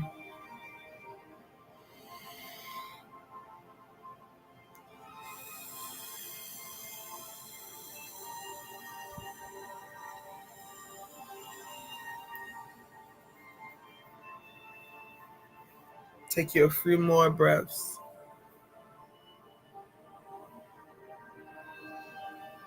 Destiny, I pray the blessing of the Lord over your life, the blessing that make rich and adds no sorrow. This message tonight was for you for sure. Throughout this week, listen multiple times. Listen multiple times. Take notes every time. Get back in the posture that you need to be in. There's a lot happening in your life, a lot of changes, but I see God always dealing with your anxiousness, the anxiousness of trying to make sure that everything is in its place and that you don't mess it up. You're accustomed to being the older sister or being the one that is asked to care for others. That's a part of your nature. It is not trying to make you something that you're not. Whatever happened with you growing up, what was pulled on in you was the truth of who you were. So if you were the caring person, the one that just cared about everybody, then you were pulled. That was pulled on. And it felt like it was being misused and mistreated and all that, right? And so, and I'm not saying that whatever place you're in, if you're a leader, what's going to be pulled on you is that leadership ability. If you are an organizer, a manager, those things are going to be pulled on you as you're growing up. If you are an artist, it's going to be pulled on you, and it may feel like you're being despitefully used. That's a part of what makes us shrink back from who we are authentically, because we've been hurt in that way, or somebody misused it, or they took it for granted. And so you begin to stuff down the truth of who you are, because you don't want people to hurt that part of you. But you have got to allow yourself to be that person, but detach it from the negative connotation, detach it from the negativity of it all. If you feel like your leadership abilities were mistreated or misused by somebody, abandon that thought. They saw it in you and they used it, yes. And if they despitefully used you, pray for them as Jesus instructed, because they were just really pulling on what was always there in you. And they just were not mature enough or whole enough. And I think this message is for multiple of y'all. They were not mature enough or whole enough or even fully understanding, because they're playing their role and living their life too. Trying to be their authentic self means that you may feel offended sometimes.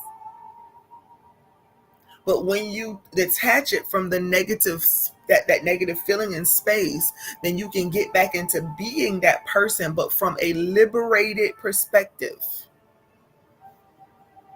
From a liberated perspective. I am a lover by nature. I love people. I really do. I really want to take and hug the whole wide world. And then you go back to your corner and I go back to my corner, and we come out every now and then and we hug again, because I am still an introvert. I don't want to be in your space all the time. You don't want to be in my space all the time. Sometimes you just want to do what you're doing without anybody having anything to say or do about it. I get it. So I want to hug the whole world and go back into my little corner, read my book, listen to my audios, learn, research, study, listen to revelation. Let God talk to me about what I need to say to the people, who I am for that portion of himself. That's who I am originally. So what happens when people see the niceness in you or the loving person in you, and yeah, they draw on that and they pull on that and they take advantage of that, or they hate it one way or another. It feels like everything that I've experienced in life was to tell me not to be that person, to make me abandon love altogether and just look at people with a heart and say, you know what, the hell with that. I'm good. I don't want to deal with folk. And I have had moments for sure where I wanted to quit and say, God, like, how am I called to work with people and to love on people and to be there for people and to mediate for people and to give spiritual instructions to people, and people take the love and they throw it on the ground and they spit on it and stomp on it. God, how am I supposed to do that? And he says, and in that lies the challenge of your life, to abandon the truth of who you are because of what people may do or how they may misuse it. No, everybody's meant to be used. I am for all. So therefore, I must be used as whatever is needed for those individuals, even if you don't understand it. So I'm going to still show up in the fullness of who I am, says the Lord. You are for someone. And yeah, that means the weak. You are the strong that bears the infirmity of the weak. So how you going to look at this situation, Shalonda, and be like, well, why I got to do this and why I got to do that? Because it's the part of the assignment of who you are. It's the natural part of you. You just don't want it to be hurt or bruised. So you can tuck away. And I'm talking feelings wise. You can tuck your feelings away. You can act like it don't matter. You can brush over it and be passive, or you can let it fuel you up and be aggressive, or you can find that middle space and learn There's a time and place for all things. And if I need to shut down, hey, sorry, y'all, I love y'all so much, but I cannot do that this month. I can't do that this week. Or today I'm in isolation. Or today this. I have to be able to assert myself enough to say, this is what I'm doing. But understanding enough to know that if there's an urgent need and I need to be inconvenienced for a moment, I can be inconvenienced for a moment because there's somebody else's life that hangs in the balance. And so having that middle space, understanding the truth of who I am, not throwing away love, because honey, I've met some amazing people who just needed somebody to see them through for a season. And however long that season is, I declare within myself that I'll be there for the duration of that season. Some people are with me for years. Some people are only with me for days. Some people are with me for months. But God, in whatever way and capacity I can serve them, listen, whatever treasure you're looking for, baby, we here all trying to figure out how to make sure we're doing what the great I am has said for us to do, because God is for you. Showing up as me for you. And I in no way do I take credit for being the entire wholeness of who God is. No, I'm just a unique expression of the great I am, as are you and everyone else that exists. But the greater whole includes all of it, all of us, and everything that we don't even recognize. So I can't allow life to beat love out of me. I can't allow life to beat compassion and charity out of me. I can't allow life to make my empathic abilities or my intuitive abilities feel like it's a curse when it's really a blessing. It's a gift for me to use for the world. But if I allow my heart to be tainted, if I allow my frustrations and irritabilities to overtake me, if I don't look at those as immature spaces that need to be developed, yep, I see you and I acknowledge you. You feel overlooked. I get it. But I'm going to need you to sit up straight and to recognize right now you being selfish. And selfishness doesn't lead to any good result, because you'll do whatever it takes to get what you want. I don't need you to deny that you are something, but I do need you to be selfless. In other words, I know that me growing and expanding and coming into the fullness of myself is not for me alone, it's for the greater whole. So I can't allow life or anything to knock that out of me. And when it does, I have to take accountability, come back within myself and own it. So destiny for you, whatever it is that you keep pushing against, it's attached to childhood trauma. But it's keeping you from coming into the fullness of who you are. It's keeping you from seeing your authentic gifts and traits and abilities. And you see them, you know that you have them, but you don't see them. You don't spiritually see them yet. You don't understand that they are vital for the existence, because somebody's going to need what you possess. And in concept, you understand it, but in spiritual, you don't, because if you did, you would be living it already. You would know that you're the place where people come sometimes for hiatus, for rejuvenation and refreshing. But because you are so used to doing a certain thing, it's hard for you to set those boundaries, those assertive boundaries. But when you start asserting yourself to set those particular boundaries, it's not for selfish reasons, it's for balance. And when you do, and you get to step into this space where you get to be these things for all these different people, and you get to bring the pieces together, and you get to direct this orchestra, honey, because that's what you did when you were helping to raise the kids or babysitting or doing whatever. You were directing an orchestra. You knew all of those kids. You knew their personalities. You knew who was going to fake like they didn't really want to eat. You knew who was going to devour it like the food was going to be gone in 2 seconds, like it was that manna from heaven. And they had to devour it before it was all gone. You knew who was going to get an attitude about having to get dressed and go to bed or wash or do whatever. You knew you were directing an orchestra, and you were good at it and still are. Bringing the pieces together. What nourishes you? What piece do you need? Oh, you need food. Oh, you need some vouchers for the bus. Oh, you need to do this. That's natural stuff for you to bring the pieces together, to get the resources and to do the research and to understand what they may need to be able to get to their place of safety and of being sustained. You bring pieces together, but you have got to heal. The part of you who feels like, I don't really want to do that because I was made to do it as a kid and I don't really want to do it. You're working through it. Because as long as that resistance is up, like I said for myself, if I hold up this resistance and I'm looking around at everybody and I'm like, I don't want to deal with you. If I allow distrust, and mind you, my trust is in the great I am. But I know that God is dispersed as all things. And I know that many people are in their different levels of maturity. So I have to acknowledge that. Be understanding of it. For those who want to go off and do whatever, I have to allow it. It's not my job to manipulate or control the circumstance. And I come back to the place of myself, realizing I really absolutely love putting a smile on people's faces. I love showing up, whether it's a joke or whether or not it's the prophecy or whatever it is that helps them to get to a place where they can be happy and free. I absolutely love being a part of that. I love being a part of what God is doing in this earth to help people to come to themselves and to love themselves. And I love the fact that this world is going to heal itself as soon as we begin to heal from the inside out. Our land, all together in unity, healed, whole, happy, sharing resources, sharing gifts, talents, and abilities. This is the reason why my model of doing things, again, I know that my team would not necessarily be happy about it, but as long as they get to know me in the fullness of who I am, one day they'll be at total peace with understanding that, hey, I want to freely give and I want people to freely give. And I'm thinking that this is one aspect, and I'm going to have programs and all those different things I told y'all that will have prices on them and books that have prices on them. But when I'm talking, when I'm building, when I'm helping people to build and to grow and to transform, come and buy with no money.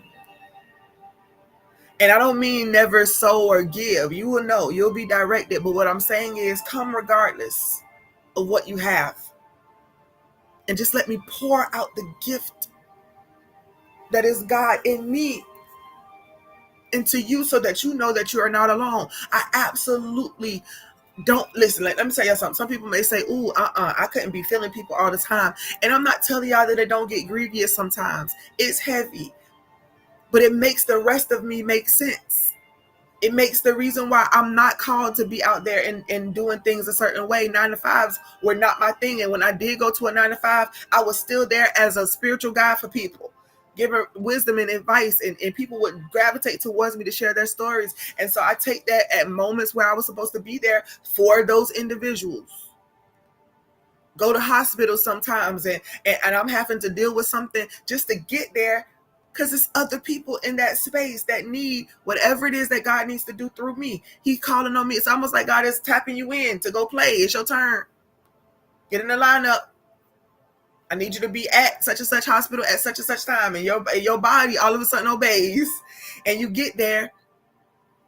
And it's because somebody else needs to hear a message. I can't even begin to tell you how many times, blessings, I can't even begin to tell y'all how many times I've got into the emergency room and I'm sitting there and I'm feeling the vibration of people around me, and there are other things that God needs me to pray for and to cover concerning them, because they're ruminating in their minds, and if they go out there in rage, it could cause them more harm than good. So he'll send me, and I'm sitting in the lobby and maybe tapping my chest or humming something or singing something and just being present, so I'll know what this person needs. Is it a hug? Is it a song?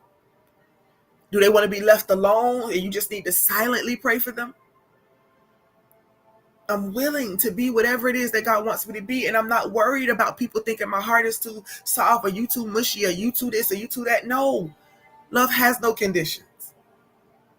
And as a human being, I might get frustrated and aggravated with some things. And when I come back to myself, I realize again that, man, there was a time where I felt like I was literally going to die, and people came out of nowhere to see about me. I want to be that. I want to be what you want me to be in this earth, oh God. And I want to do it with my full heart. And I don't want to feel afraid. I can't be afraid of what's to come. I can't be afraid of what the people are dealing with within themselves if I'm standing in a room ready to help people get delivered and freed from it. I can't be offended by their belligerent words or attitudes and stuff if I know that they're broken at the core of themselves. But I can't stand assertively and say, hey, I understand that you may be going through and I'm going to let you get it out. But remember, I didn't do it and I got feelings as well. And then there's a time and place to say that. Because when they first come in and they're really at their rock bottom, they can't hear you when you're saying, hey, I need you to be mindful of something. They can't be mindful of something. They can't even be mindful of themselves. Whatever level that a person is on, I want to be able to be what God wants me to be for them. As me for them. So I can't be stifled by the things that happened when I was bullied or when I was touched. And I think I shared this maybe with my kids at some point. But, you know, being touched and being molested and stuff like that when you were growing up, if it happened to you, excuse me, if it happened to you, if it didn't happen to you, you can associate it to something else. But if you ever been in a situation, it wasn't the people who you liked, the ones you were attracted to, the ones you wanted to pay you some attention. You ain't had no problem with them. If they had touched you, wouldn't have no problem. You played house, school, everything else. But it was the ones that you didn't like, right? It's the ones that somehow grossed you out. The people who you just knew weren't supposed to be associated with it and you felt some type of way, it felt awkward and off. It was those you didn't want to do it. If it was somebody you like, you wouldn't have had the same response. You wouldn't have the same trauma response. As a matter of fact, you will hold it as a memory of sort. So I just need us to switch how we're navigating this life. Okay, those things happen. It was somebody you didn't want it to happen with. They had no business. They did it against your will. Things like that. Absolutely acknowledge that. But as you are maturing, you got to begin to see things through a different set of lenses. Forgive the broken one. Forgive that one that was broken. It really was though that, yeah, you just didn't want to be bothered with them. You ain't like them like that. And you thought they was dead wrong for doing it. This type of stuff that this the work that I've been doing, y'all, because there's a reason why I can look at my molesters and pray well for them and wish that their life would get better. If their life is a mess, I done ran into some of them that are alcoholics now. When I look at them as an alcoholic, I can go back to that time and I can see them still as that person. The one that was wandering. The one that was trying to find their identity or their truth. The one that was so frustrated or feeling like they were set off. A lot of the people, and I know this is a lot, and I don't know why God is having me share this, but a lot of the people, not all of them, but some of the people who touched and molested me, when I was going through my work to forgive and to release and to let some stuff go, I saw things in their hearts that, man, it almost devastated me to even think that they went through the stuff they went through. Somebody else might say, well, it ain't my business what they went through. They need to get right, act right. Well, yeah, it's easier said than done, obviously, because what you're trying to overcome in your life, you're having having trouble with too. It's not as easy to get past that broken place that's in you. So when I begin to think about them and see them, there was a time where I had pity, but now I just see another soul that's trying to break free and be liberated. So if they're still alive, I pray for their liberation and their peace of mind, and that they really do turn away from the thing or the behavior that hurts others. Heal yourself so you cannot hurt others. I do pray that. But I realized I just definitely wasn't attracted to them, didn't like them people like that. They touched me against my will. If it was somebody I wanted to touch me, it wouldn't have been a problem. Because that has definitely happened plenty of times too. You welcomed it. Sometimes you even laid there in the bed or laid wherever you was, hoping that they would see you or you could get their attention or something when you liked them. When you didn't like them, it became a trauma. Divorce the traumas so you can walk into the fullness of who you are. Because if you are called to be an artist and you still have trauma from one of those things, paint it, draw it. Thank you, Destiny. Write it, release it. Not for the sake of hurting them in return, but for the sake of letting it go and releasing it from yourself. But if you're trying to go into a new season of your life and you walk into to a room where you're supposed to be doing a presentation and you see an individual that reminds you of the person that violated you or gave you this trauma, or that you associate with this trauma, then you gonna mess up your your presentation, because your emotions going to be jacked up. Fear, rage, all these different things are going to be happening within you because you have not released them to themselves to deal with whatever it is they have to deal with. You're still holding on to it as if you can change them or whatever. And if they are not alive anymore, then, oh man, you're holding on to something that one way or another ain't going to make or break them. It's you that's living in the torture. So I had to walk through those steps when I'm thinking about loving people, when I'm thinking about how I want to see the world smile, how I wish it was one great big old world block party, a potluck, people bringing their best dishes. You got the choreographers out there teaching people how to dance from different countries and states. See, you just get, you gotta, I mean, everything is well. That's what the new heaven and new earth are gonna look like. Can I be honest? Like a big old gigantic worldwide block party where we're enjoying life, dancing, eating, drinking, and be merry. Somebody has a need, it gets met. No questions asked. Nobody trying to be so much more over other people because of their insecurities. They found the peace to be equal. Yeah, that's the vision. I see it. I desire it. So I can't allow anything to stop me from being that little girl who was giving away her socks and hair bows to her friends. Because she didn't know that her mother was struggling too.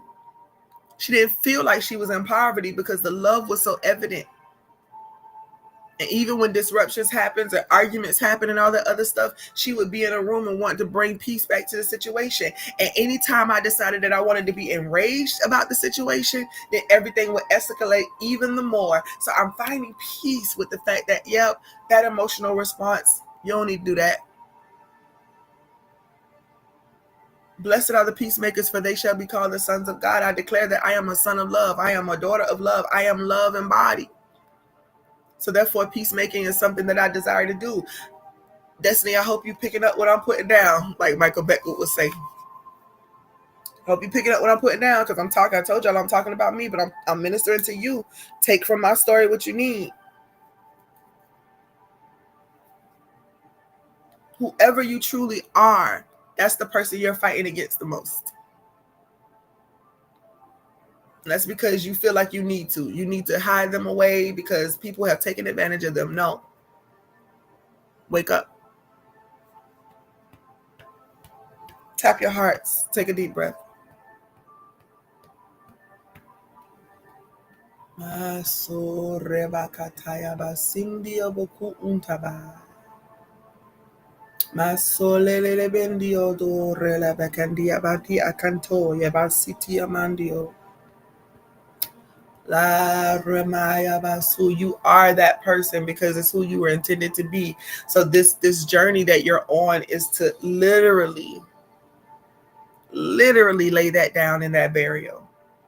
The hatred you have, the self-hate you may have, the feelings of inadequacy and insecurity. Like I mentioned to you before, the weight you carry that you're trying to free yourself from, much of that is spiritual more than physical. When you start releasing it all, I mean for real, because you can say, but I think I'm doing good. I've been trying to do this. It won't be a try. I'm telling you, your spiritual practice, because that's a part of who you are for sure, your spiritual practice needs to take first place. And in that spiritual practice, when you are devoting yourself to practice and you feel irritabilities and agitations coming up, you need to deal with that. It's okay to have your time, your personal time, of course. Announce that.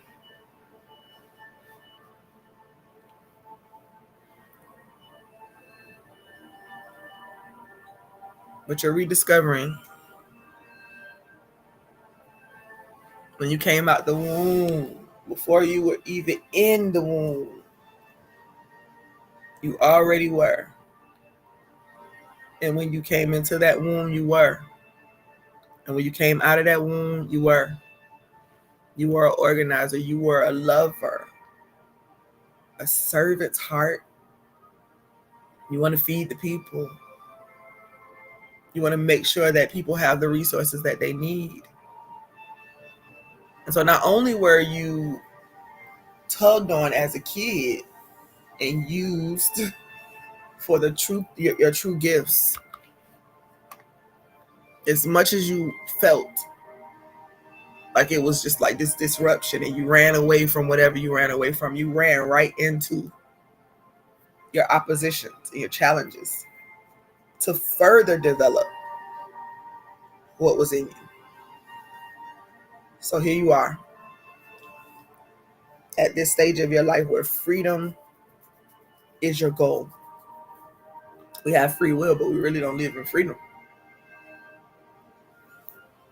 Allow temperance to govern, or love to govern. Temperance being a part of that system. Whew.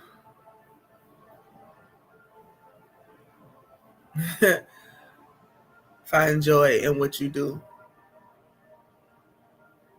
Find joy in what you do. Find joy in what you do.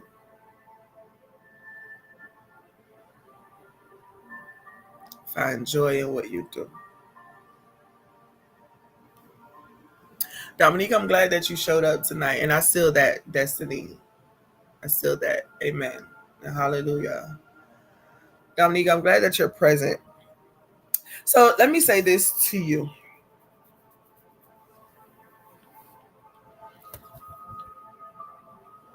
Your process is going to be as long as you make it.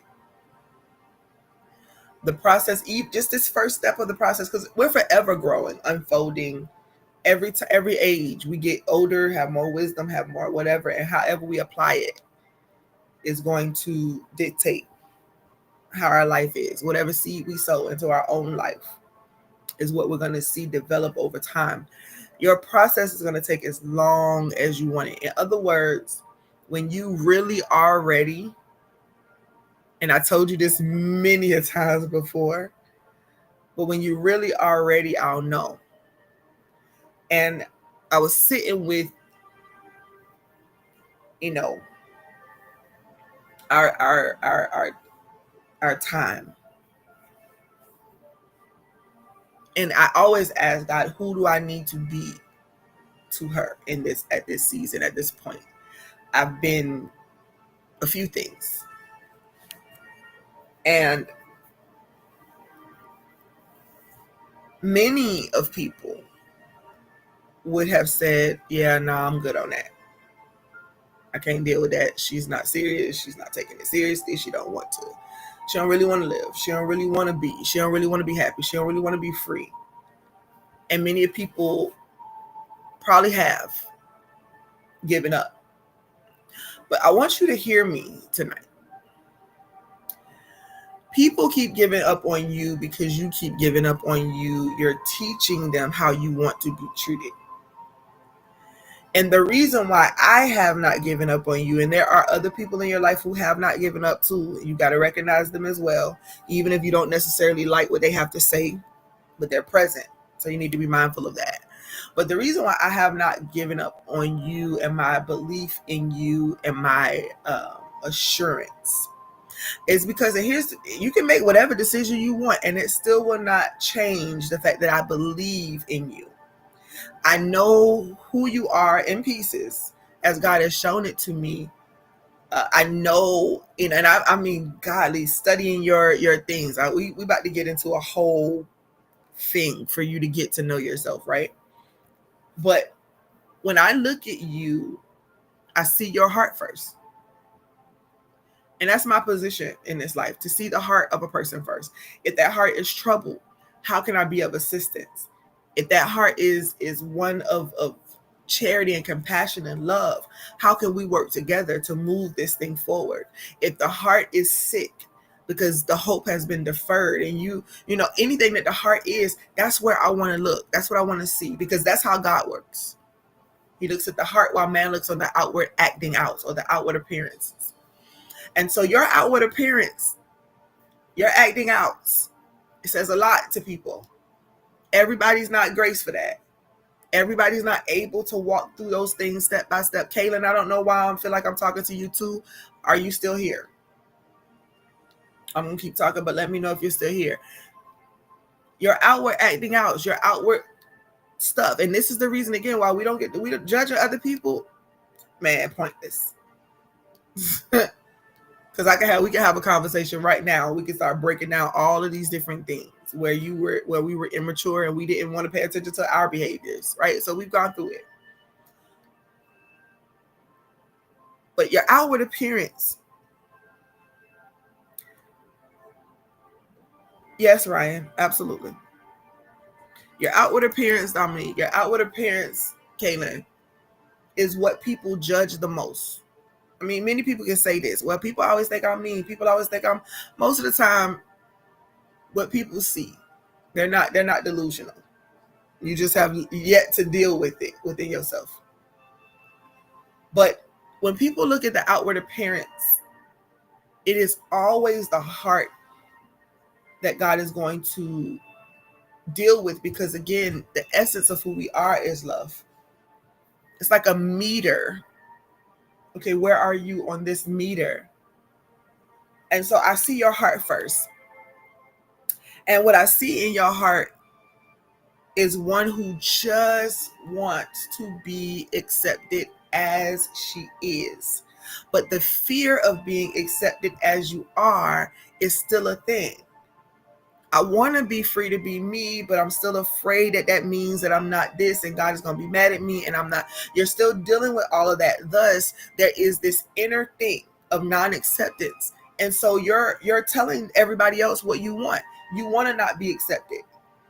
So everything about you, people look at and they're like, oh my God, like, why she got to do this?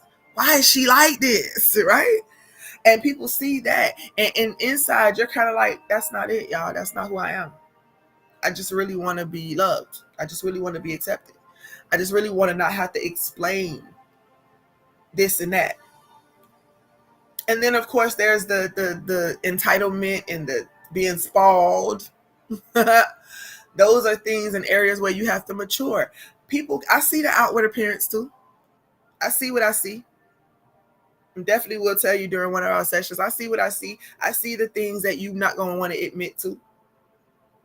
But I see your heart above that. So a lot of your actions that people judge as awful or whatever is really your way of saying, hey, somebody see me. Almost like banging on pots and pans, going through the house because everybody's asleep. You want to wake them up to see you, to just accept me, to hear me. That's why you buy things, you purchase or you buy things, almost like a buying off of attention or time or love. You can't, and you shouldn't want to. If it has to be bought, then it's conditional. If it has to be forced, then it's conditional. If you have to make somebody see the truth of who you are with your fantastic, gifted self, it's a problem. That's not what you need. So you got to go within yourself. You got to really want to do this work. And I mean, really want to do it. But you're still not ready. So I need you to really go within yourself and ask yourself, why? Why am I not ready? Because here's the truth. You keep chasing all of these different things to get this understanding, and you're not even in resonation with, like, you don't even want to do certain things, but you're doing it so that you can keep up the appearance and try to please the people around you. But those who are present to accept you as your whole self, you push against that. And eventually people get weary. But why are you pushing back? Why, if you want to be accepted and loved and cared for, do you feel like it's easy to sabotage the relationships that are genuine? You got to go within yourself and realize those things, because if not, you're not going to be able to push past this place. You will not be ready. When you're ready, even at the baby stage or the infant stage of your journey, if you're ready, there is a certain energy that goes along or comes with you that says, I'm here for it no matter what I got to do. And so when you put yourself in that position to heal those places and to really, and you got to sit with yourself first. I told you to send me audios. I haven't gotten them. When you're ready, you'll know. When you're ready, I'll know. But in the meantime, in between time, you are still loved and cared for, and we'll still do the work. Because love does that. Maybe you're afraid of love, afraid of God, afraid of the truth. But as long as you're afraid to see your true authentic self, nobody else is going to see her, except for those who choose to tune into God and ask, let me see the truth of what's in her heart. What does she need? What does she desire? How can I help her? What strength can I give for that area that needs to be strengthened in her life? And that's all I can do. The rest is up to you. You are worth it. But you got to know it. And once you know it,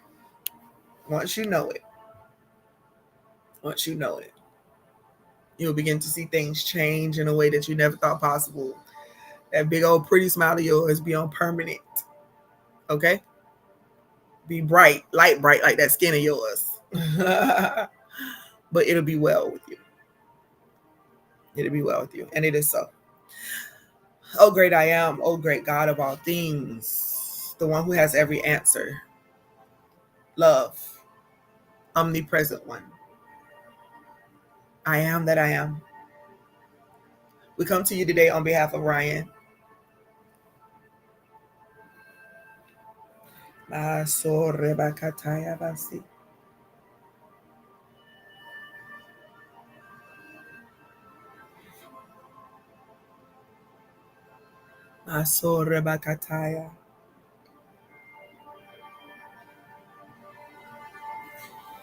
Whew.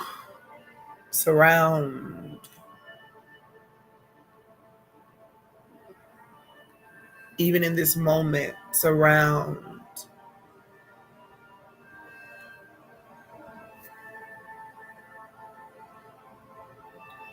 Surround. Ryan, I see like a cocoon of light. It's a white light circling around in warp speed, so the light looks like it's moving really, really, really fast. I don't know if you've ever watched a movie where lights are just shooting by and they're happening so fast that you can tell. And so it's light and it's swarming around you at a very, very fast pace. It's trying to cocoon you into a safe space. So I need you to be still and know right now. I pray that you're here to really hear whatever it is that God wants to say as we pray for you, as we cover you in this area of anxiety. You're being cocooned in this light. It's a white light, but I see little specks of pink and yellow swarming as well. So let's see. Masole bekandia basutu. Masoya bakantaya basu.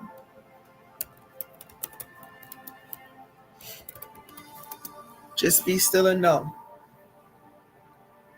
And please don't rush this moment.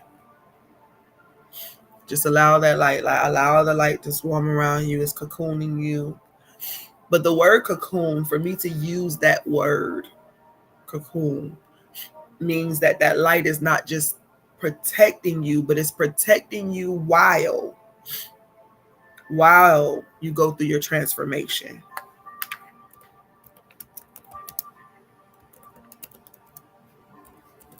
It's surrounding you while you are going through this particular season of growth and expansion. In order to be transformed, we have to renew our minds. So I want you to think right now of an area that you need to renew your mind. There's something at the core of the anxiety. And then we're going to ask God to show us as much. Now, if there's some things we can't discuss and you need to book a prophetic insight session, you can do that over at the website. But I'm going to flow until God stops. Okay? You got to be able to hear and receive what's for you. I know that there's this picture painted sometimes that deliverance is crying out at the altar and laying there. And sometimes prostrate is absolutely the posture. Okay? But we've come to this illusion that the crying out and the screaming out and the emotionalism that we go through in churches and stuff like that sometimes, that's how you will get delivered. But everything about this walk is according to your faith, be it unto you. Everything that Christ Joshua did with the people, they had to be willing. It's voluntarily. Do you want to be healed? Do you want to be whole? Will thou be made whole? Was the question, because they had to participate. And he would say often to those certain people that your faith has made you whole. All of these were like the things of that walk. Christ Joshua used his unique self, his gifts, abilities, but what they needed could only happen if they believed, if they had faith, if they were fully convinced that this thing could happen. So I'm talking to your anxiety now. And when I say your anxiety right now, it's because you've owned it. But we're about to speak about it from the space of you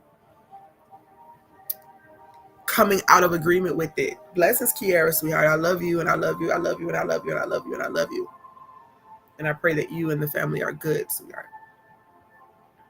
But I'm speaking to your anxiety right now, Ryan, because you've owned the anxiety. This is my anxiety, or I'm feeling anxious, or it's almost like an ownership. And tonight I'm speaking to you and instructing you to come out of agreement with the anxiety. You have to make that choice. So instead of leaning into the anxiety in this moment, I need you to take deep breaths. We're not going to fight with anxiety. We understand that anxiety has a reason for showing up. That's an indication, just like any other emotion. It's an indication that something is happening and going on. Something has you fearful. Could be life stuff. One thing after the other keeps happening. You're afraid that something might show up tomorrow. It's all these different things. You won't be hurt. Whatever those anxieties are. I won't have enough money to do what I need to do. My health, whatever those anxieties are based in. There's a solution to those things. And love wants to give those answers to you, but you're going to have to come out of agreement with anxiety and live and lean towards peace. So that means you're going to have to focus on peace all the time. Not as a forceful thing, but just in pursuit of peace. If you wanted to get a degree in a certain area, what would you do? Go to school.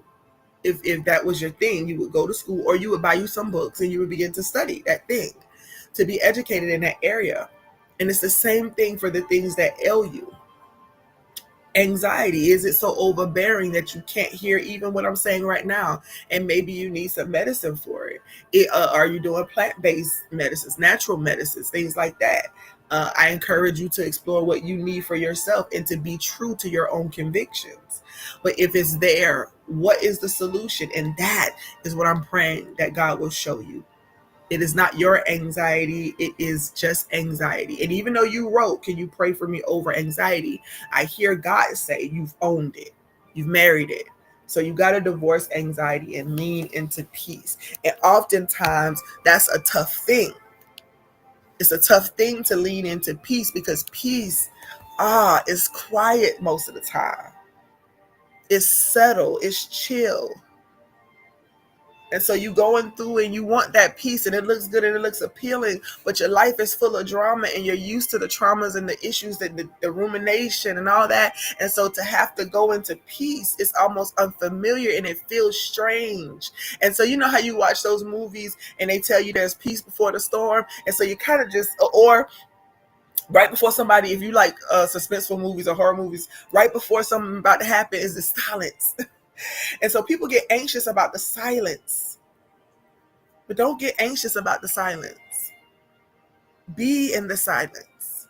Because here's the reality. If a storm is coming, if you're about to go into another season of crucifixion or temptation or any of those things, then the peace before it is so that you can get reestablished and rejuvenated and restored. So there's no space for anxiousness when you're preparing for the next thing that may come in life. Life is going to be life. Life going to happen. So don't need to be anxious about the next thing that's coming. We got to prepare. Let patience have a perfect work. So life is going to happen. Trials and tribulations are going to happen, but you have to divorce the anxiety and lean into and marry the peace. And so I declare right now in this moment, Ryan, that you are kept safe in the embrace of that cocoon. And as that work is happening within you, you will begin to feel the anxiety dissipate. It cannot stay where it is not welcomed. And when you come out of agreement with the anxiety, you divorce the anxiety. No, you don't live here. When anxiety shows up any other time in your life, it'll be an indication again, and you'll have to deal with whatever that thing is at the root. But right now, the peace of God is your portion. I told you I saw the light, the swarming white light with specks of pink and yellow.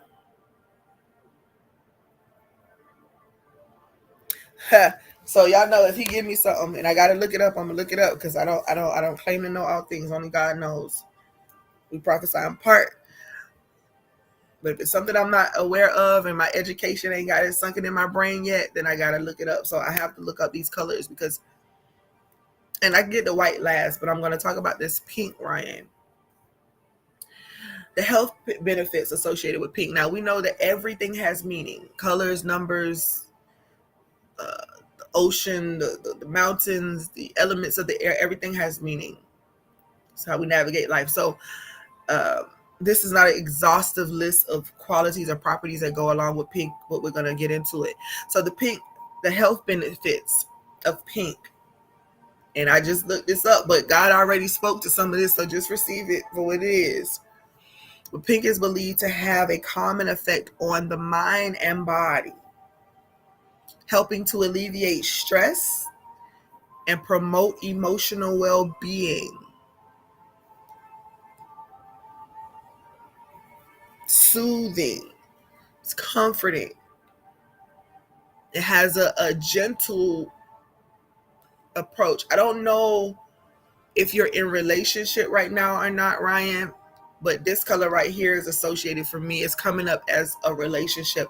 It's caught up in this white, the pink, which in relation to this relationship that I'm thinking of, I don't know whether you're having hesitations or whether or not you're anxious about love, or whether or not you're feeling as if it is hopeless or it's lost cause. But that pink, there's someone who really loves you, that wants to love you, but it feels complicated. And whatever the complications are in that, don't let it cloud the fact that this person really does love you. It's almost like a gentle, nurturing, just a sweet thing about this person. And it may come across differently. You know what I mean? Like, I'm a little sassy with my husband, but for him, that's attractive. And it could be because of how he grew up and where he grew up. And so me being sweet to him is different than how somebody else may see sweet, and or whatever. And so even if it doesn't come across that way all the time, just know that this person really does love you. And the reason why they seem to be caught up in this swirl, or the color pink is caught up in this swirl with the white, is because they actually want to support you in getting the help and the growth that you need to come out of this space of anxiety and fear and overwhelm. And so lean into that. It may not be romantic per se, but it may be. It may be a spouse, maybe someone you're dating, however that goes. I don't really know your personal life, so I can only speak to what I'm seeing. But your anxieties are caught up into a lot of things, a lot of fear, a lot of uncertainty, a lot of, I don't want to be disappointed again, a lot of inadequacy. I don't know if I can. And this white light is swarming around you, but that pink in there means that somebody loves you and they see you and they want to support you through the process. They want to support you through the process. So when you think about this pink, just see that, see support, see love, see nurturing, see care. And again, this is speaking to the fact that your emotional well-being and all that. I was talking to you about divorcing anxiety and marrying peace. That's your emotional well-being that's asking for attention. All right. Yellow.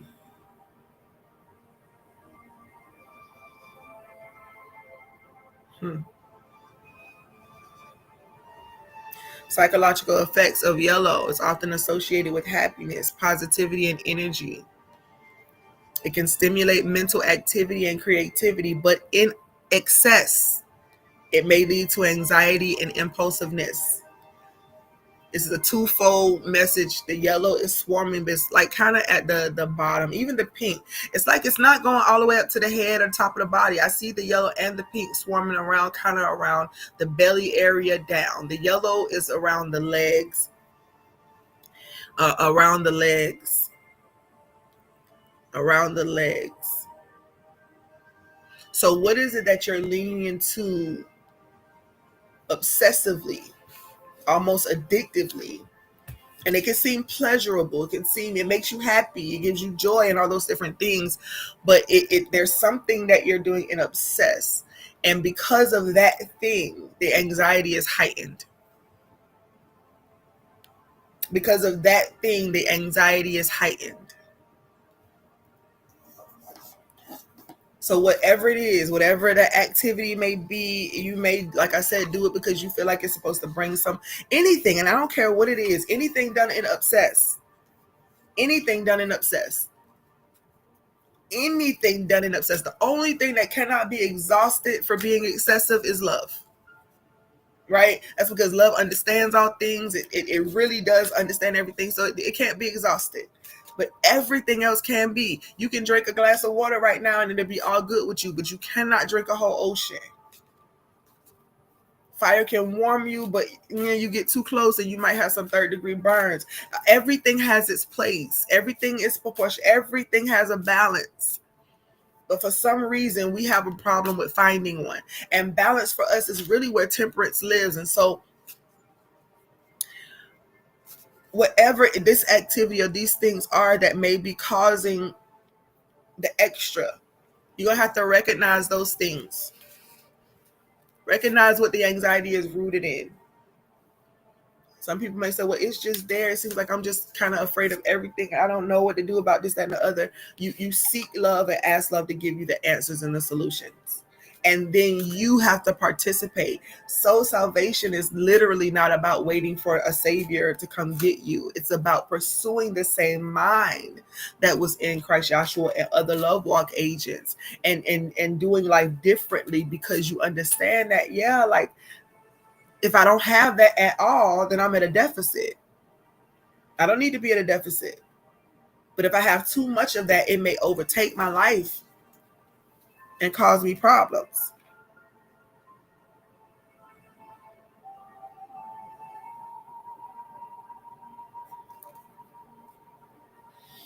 Life is life.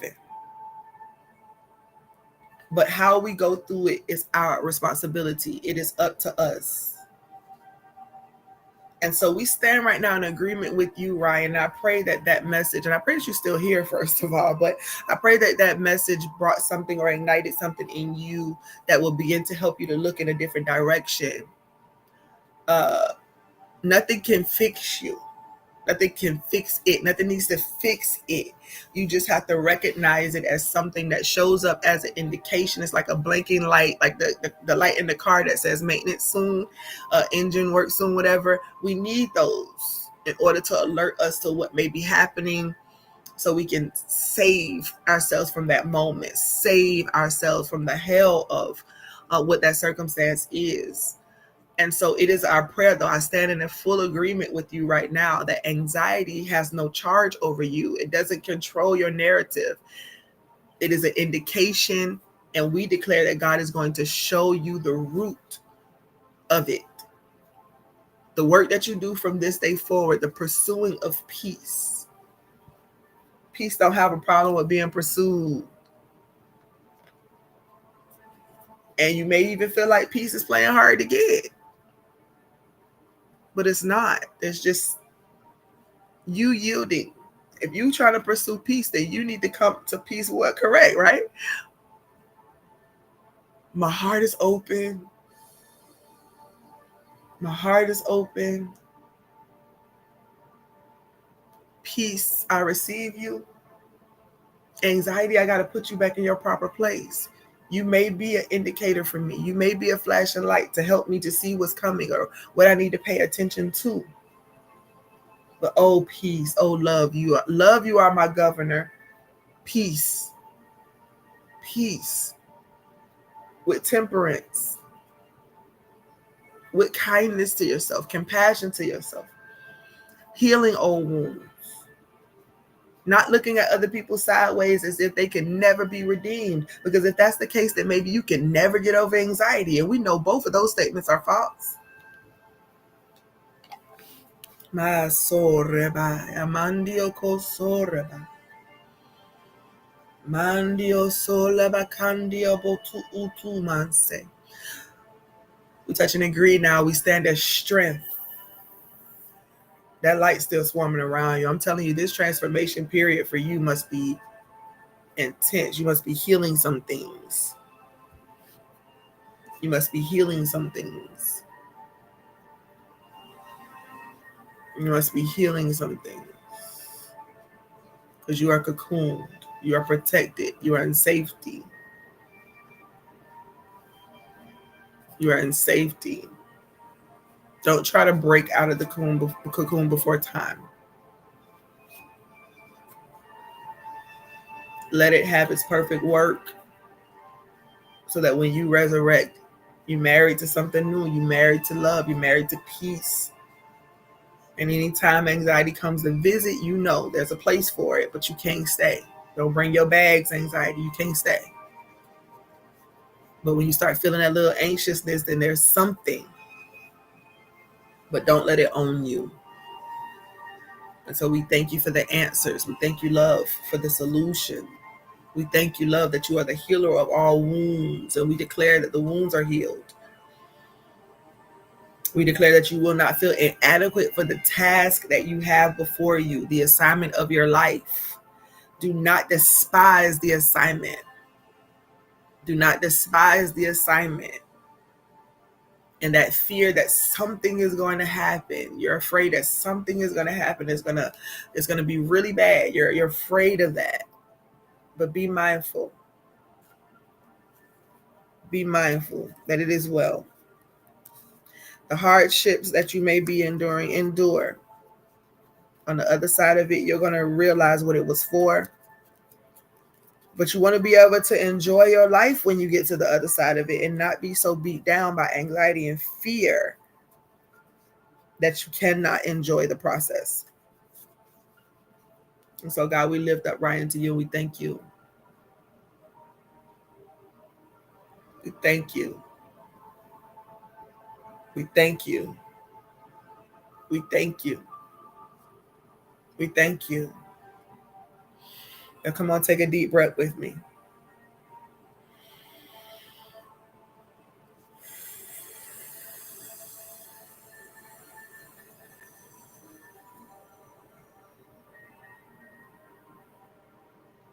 It is so, and so it is, Ryan.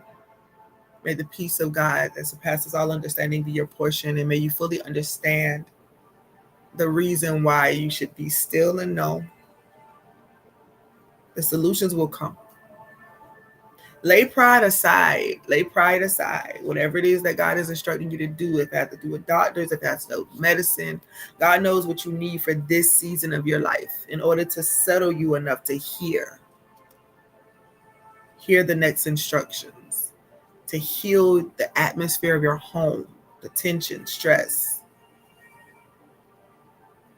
whether it be inner or outer, other people or just you. Don't let pride take over. Surrender and yield to the process. And healing is your portion. It is so. It is so. So the numbers tonight, you guys, if you do want to sow or to give back to this cause, if something resonates with you, then please do be a blessing in whatever way you can. We do have a new ebook devotional that has been released. Yay! It is called Awakening the Love Self Within. I absolutely love it. I wrote it read through it. You know, you got to go through and do edits. I kept going through each chapter. I was like, man, like I could take this. Because, you know, when I'm writing, a lot of times it's all prophetic for the most part. And so sometimes I don't even remember. Most of the books I've ever written, I probably can't tell you everything that's in them. The ones with the principles in it, I can kind of, you know, go there because, of course, he birthed them through me. But like certain words, I'm you know, but it's awakening. And if you really take it seriously each day, and I would suggest that if you're going to go through it, that you take each section, each chapter, 8 chapters, you take each chapter, even the devotion, the introduction and the conclusion, you can include them. So make it 10. But you can take those 10 and you can make them a week at a time. You're really on this journey to awaken and to grow. You ain't rushing. You can't rush it. You'll know you can't rush it. And if you keep trying to rush it, you're going to feel frustrated with rushing it. You're going to bump into some things. Zealousness make you cut yourself, make you hurt, make you fall someplace that you don't need to. So pace yourself. So if you're really with it, if you're really with awakening God within, for the kingdom of God is within us, says Christ Joshua. You're not going to be able to observe it with your eyes. So if you're waiting for something to happen, observe with your eye. And he said it specifically. Then that's not... For the kingdom of God, the kingdom of heaven, the kingdom of love is within. So you're awakening to it. And if when you sow for it over there on our coffee site, come love walk chat with us over on our coffee site, or come over to the inspirational treasure coffee site and get some coaching and some affirmations and some other things. But over on the Love Walk Outreach Global page on coffee, is where you can find the ebook. It is your donation of any amount of $1 or more. Okay, so I also changed the other devotional to that as well. I am going to stay true to what I believe I'm supposed to do here, and so those who will, let them come. Whoever wants to receive it, receive it. Don't be thinking about what other people's donations or love offerings may be. That is not your business. You have to sow what you are going to sow, whatever that amount may be. Be led. But it's available. Awakening the love self within. Awakening the love self within. Go over there to that site. You can sow whatever that amount is and get into it. Now, you can do it day by day if you want to. You can read the whole thing at one time. But make sure that whatever you do, you are doing it to absorb, and that you are doing it to embody and to apply this to your life, okay? I'm excited about it. I hope you're excited about it too. Probably within the next few weeks or so, there may be an extended version of it, like actually with journal pages and things like that in it. I'm still debating, but if there's an updated version, it will be available on Amazon. But I will allow you to know so that you can get that if you choose. But this ebook is so sufficient. Again, an introduction, a conclusion, and 8 chapters in between. You got affirmations, you got journal writing prompts in there, the insight, quotes for you to meditate on. I love all that. All right, so get that, be invested in it, and share the link with others that may want to participate. When you begin to read it and you start doing your work, please do share, but share it with some of what you're getting revealed to yourself as you go through the process. Give a quote or something. Tag us in it so we can see and encourage you to keep going. All right.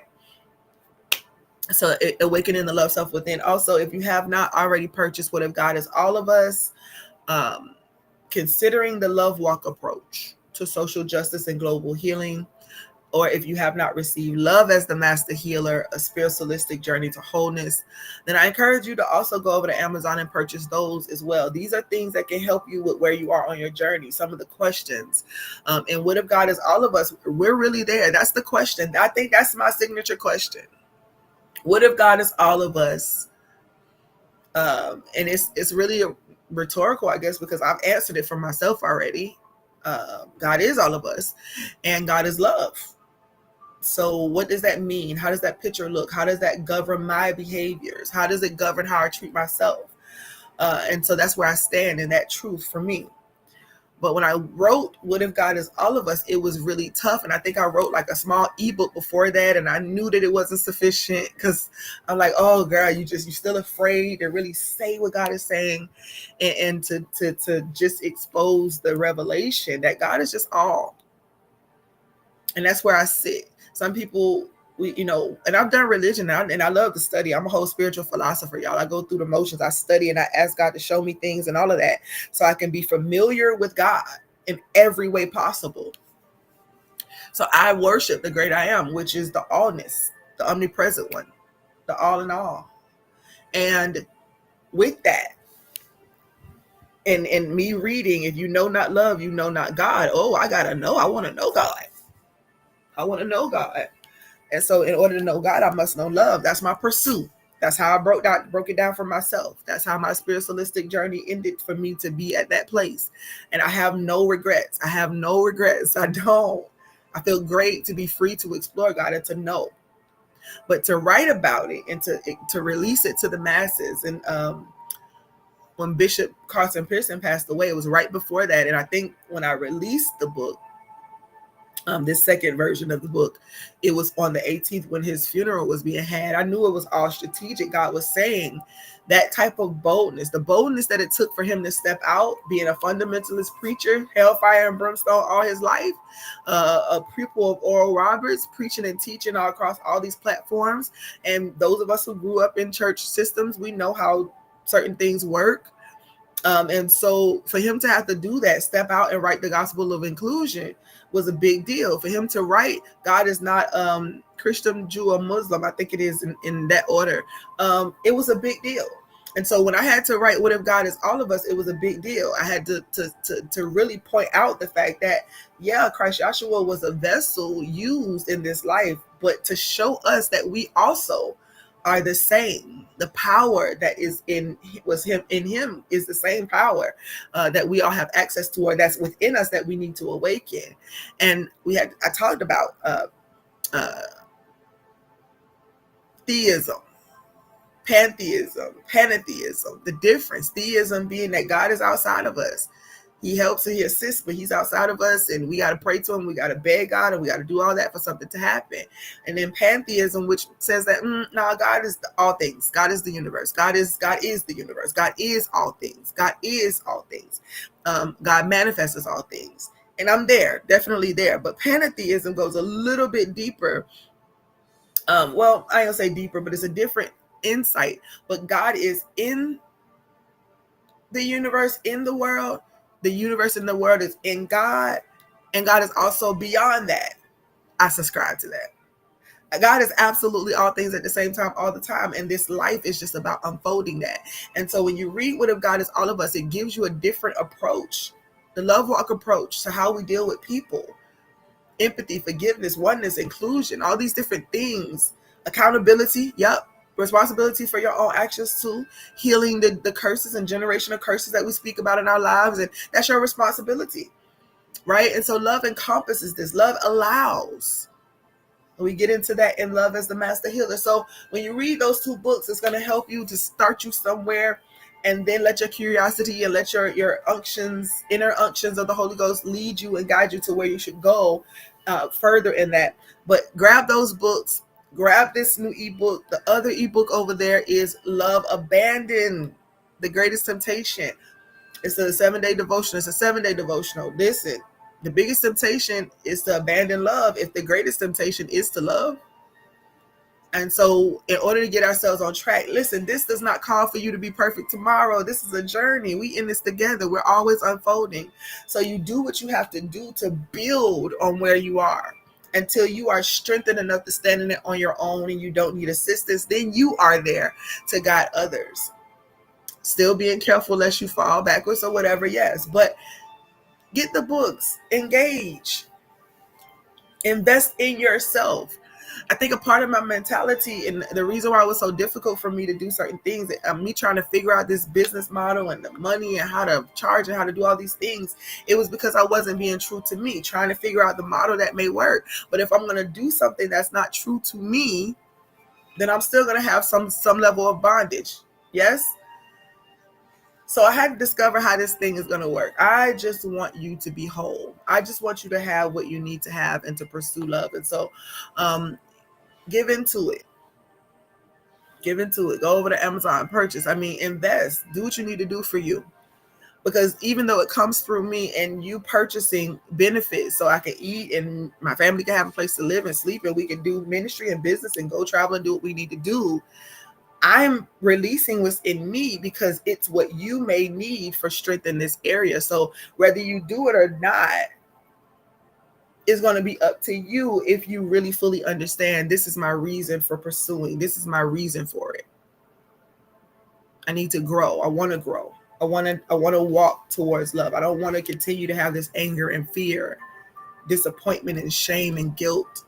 I don't want to hold on to my traumas and pains anymore. So instead of you focusing on that which you're trying to get over, we are turning our attention in a different direction, and that is love. How do I heal what is in my heart so that the thoughts of my heart are only that for the good of all mankind, all that exists?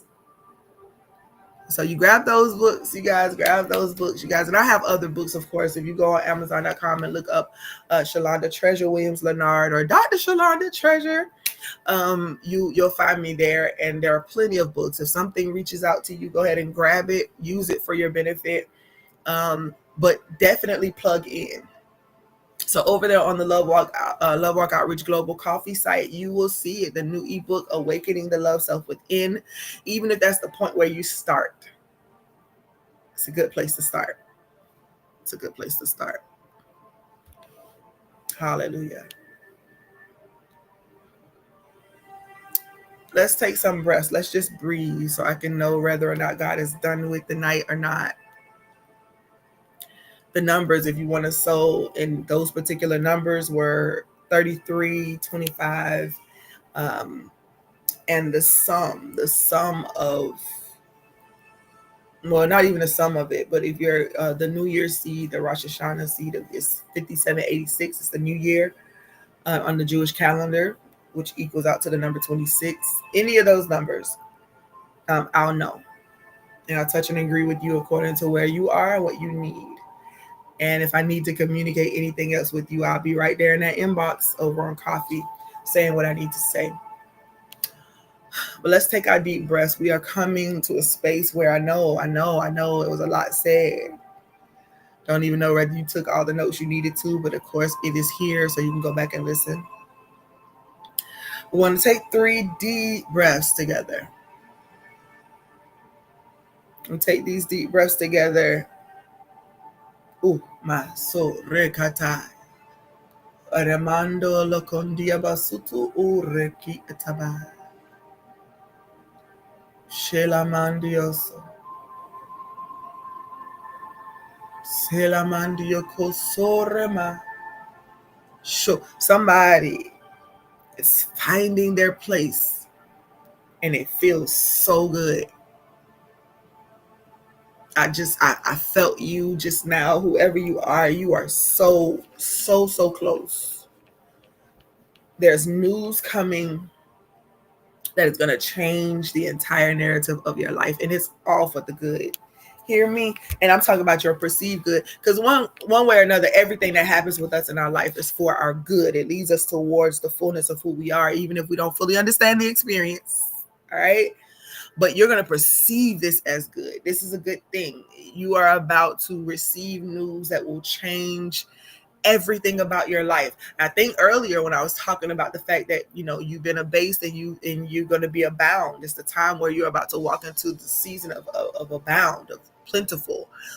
And you obviously have either rested since we've been talking or praying, or you're just coming on right now, and I can feel your peace just settling into all of the things that have gone on in this season and releasing people.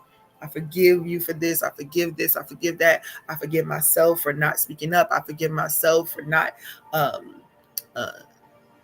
being silent. Which one did you need to do at the time? Right? You beat yourself. We beat ourselves up because we're not obedient to what we feel on the inside of ourselves. And when we experience that from a healed perspective, we don't have to doubt whether our decisions are right or not. When we're doing it, when we still have hurt and venom and shame and pain within us, we have to be mindful. Nevertheless, you're crossing over into a new season of your life where all, literally, the manifestation of abundance is your portion. All of your needs are met. And you're going to see within yourself some of the things, because guess what? At every level, God is still taking us through some type of death and rebirth cycling. It happens. The purification process, they happen. The temptation seasons happen. The trials and tribulations, they happen. But how you go through them in this next season is going to be totally different. You're going to have a certain peace about you, but be mindful, be aware that temptation will still show up. Temptation for you to be greedy, temptation for you to lose heart and not care for others, the temptation to yield. I literally had to find this balance between knowing thyself, coming into my authenticity, and having that level of selfishness to really know myself, which is really more selfless, because I'm getting to know me so I can show up in the greater whole as who I need to be to meet whatever needs to be met.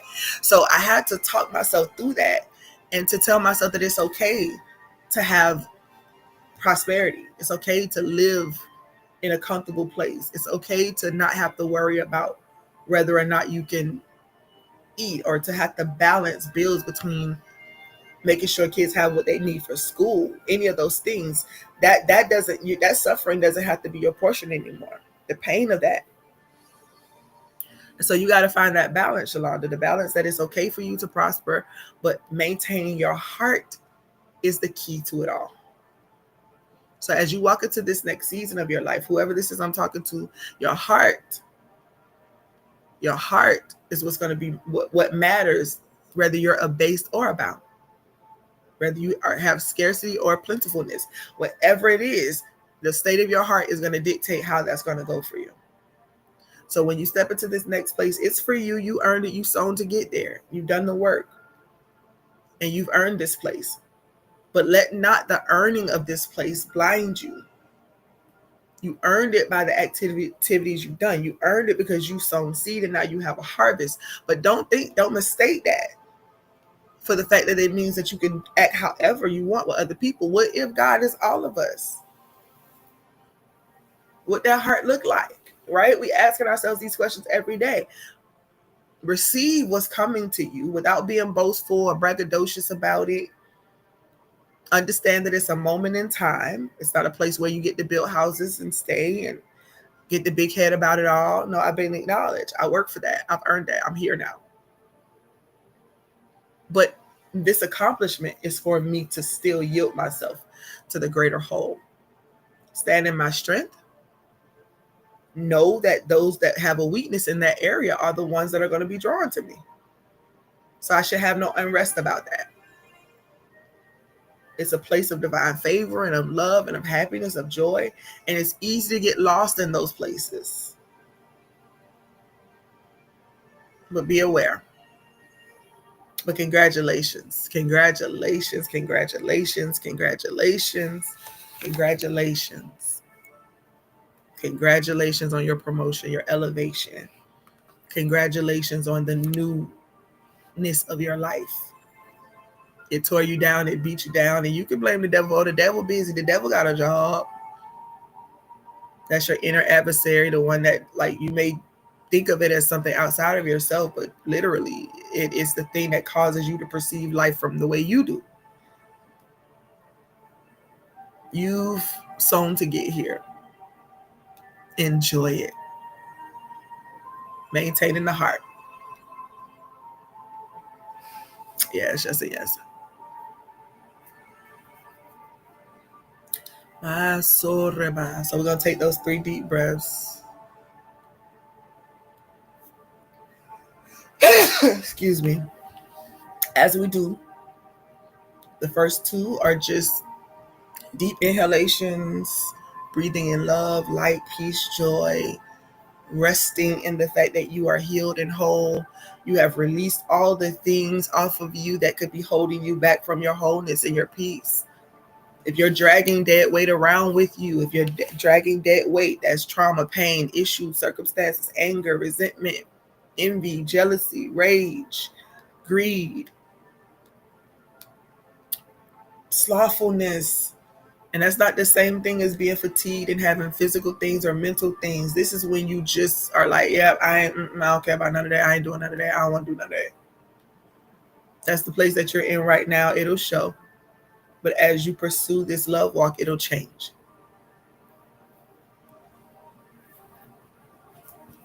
So you're going to breathe in love, light, peace, joy, all of the things that God is made up in. You're going to breathe out all of the triggers, all of the things that have come to warn you or to be an alert, but you've made a home there. Grief with some of you, you've made a home in your grief. You won't allow the process to fully play out. You haven't cut those cords yet. Had losses in your family. The people or the person that you thought loved you the most is the person that had to leave this realm and go to the next. And you feel resentment about that. You feel anger and fear. That's because you don't know God as all things yet. Because if you do, you would put everything in its proper perspective. In other words, yes, that person that loved you the way they did, they were intended to do so. That was God showing up as them to love on you in that season. But God shows up still.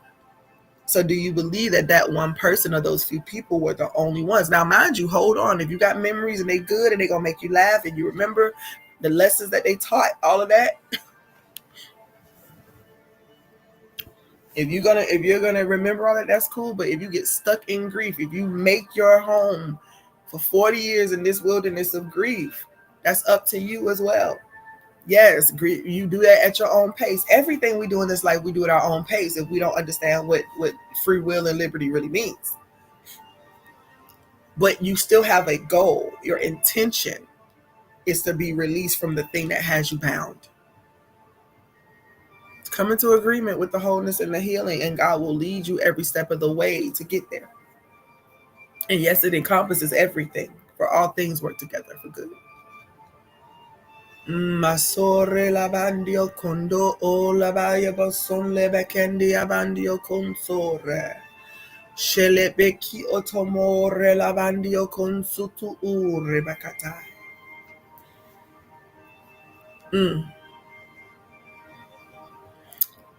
This is for those of you who withhold your hand from others. All you look for is that which is freely given, but you have no intent in your heart to honor it. So you gather the information, but you don't honor the information. And I'm not saying you're going to use everything right away, but you're really doing it just because it was free, not because you really were going into it with the intention of growing in that area. Don't mishandle somebody else's outpouring or giftings, but also don't have this mentality of entitlement. It's all from me. It all comes to me. I'm supposed to have it. They got to do it for me anyway. It's almost like manipulating in the spirit realm. And that is the place where, and this is what I'm telling y'all, and I told y'all this before, it is not the practice, but it is the heart behind the practice. I'm not here to judge anybody's religious practices, their philosophical practices, whatever, because they're entitled to them. We are all entitled to the faith that we've come to based on our knowledge of things. But be mindful. Be mindful.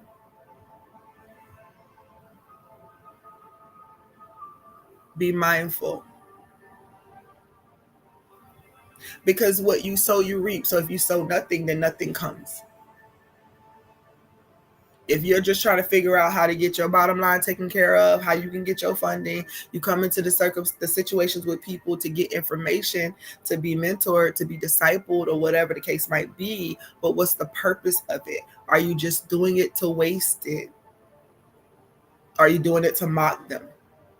Are you just doing it because you can and it doesn't matter whether they benefit or you feel supported or loved or whatever? You don't care. You just there for it. Be mindful, even as a consumer, be mindful of how you consume. Be mindful of how you treat cashiers and other people out there in the world systems of life. Like we have stores and we have to go and buy and purchase things. The people who work there, they're people too.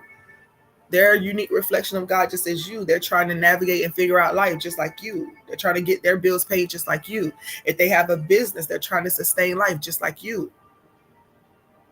So be mindful of how you interact with others, how you consume, how you, your services.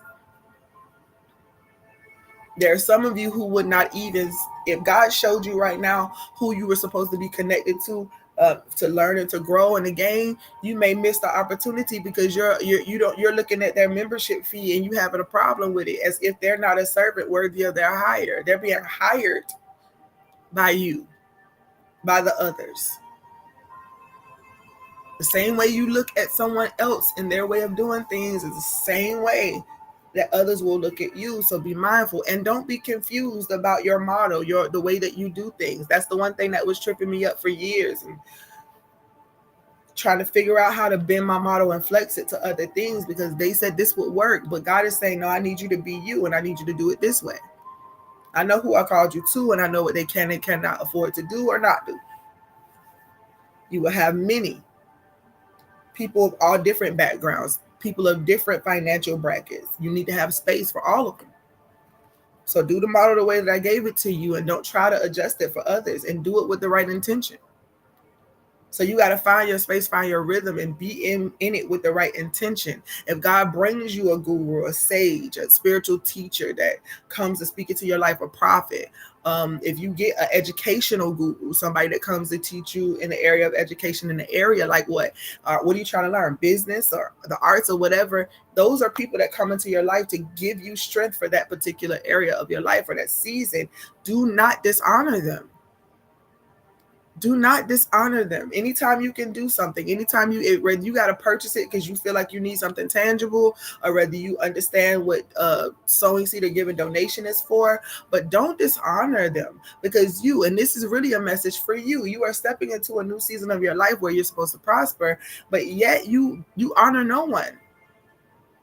Because you have this mentality after your traumas and pains that you just need to do it for yourself and I don't need nobody. But you're interacting and exchanging with somebody. So be mindful. Be mindful of how you treat them. Be mindful of how you honor people or dishonor people.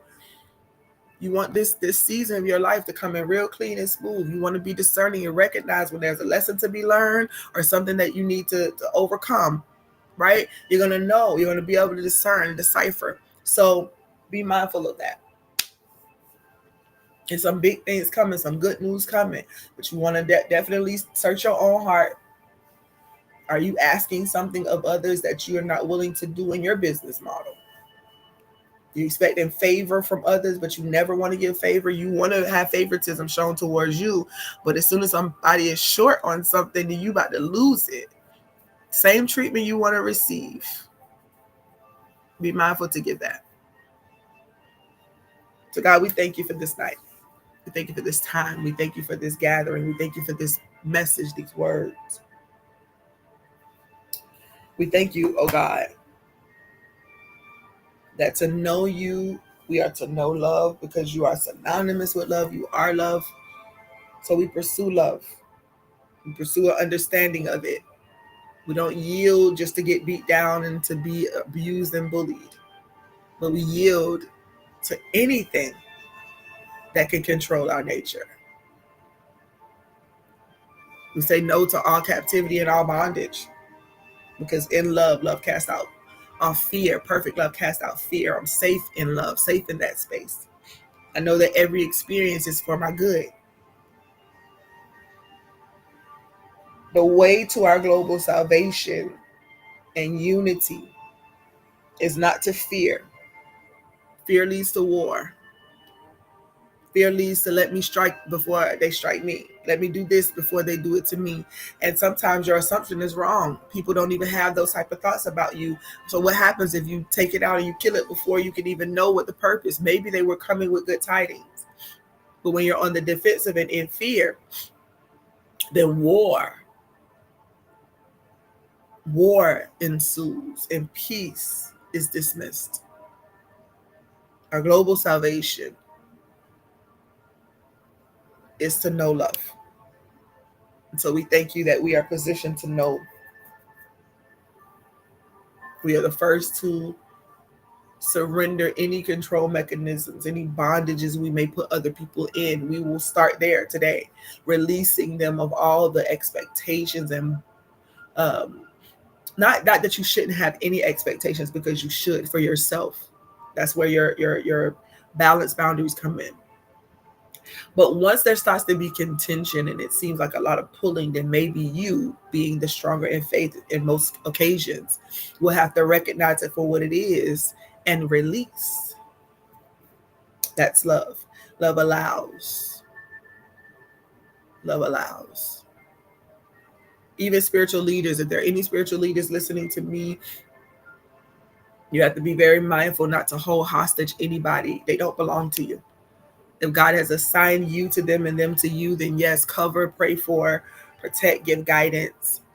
But even when you know that the decision that they're going to make may lead to certain circumstances, be mindful not to interject yourself into that. You can give them the insight, but they still have to choose what to do with it. And being okay with that and letting people go and come back. Yeah, your life is yours to live. And so we got to be mindful of that. They don't belong to us. We may have some for a short season, some for a few years, some for long periods of time, some permanently in our lives. Whatever that is, let it be that. And don't despise any one of those places, those people in your life. Though war may have its purpose, again, there's nothing in God that is not strategic, that doesn't make sense, that does not have a purpose.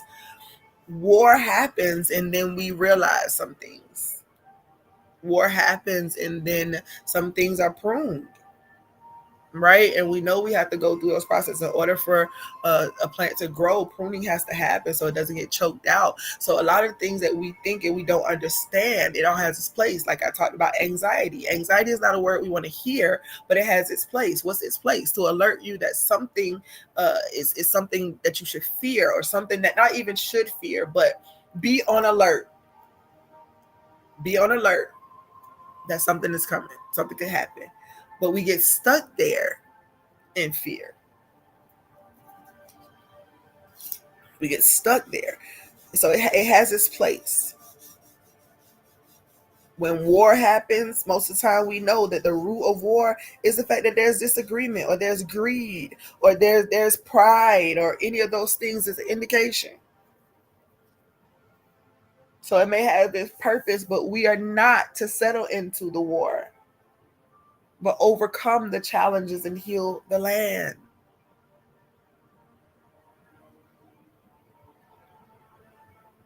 All right. We're going to take these deep breaths, y'all. I'm just waiting for God to finish pouring out. I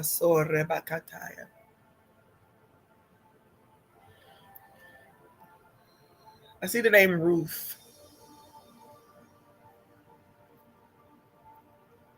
There's a Ruth in your life. I'm covering Ruth right now.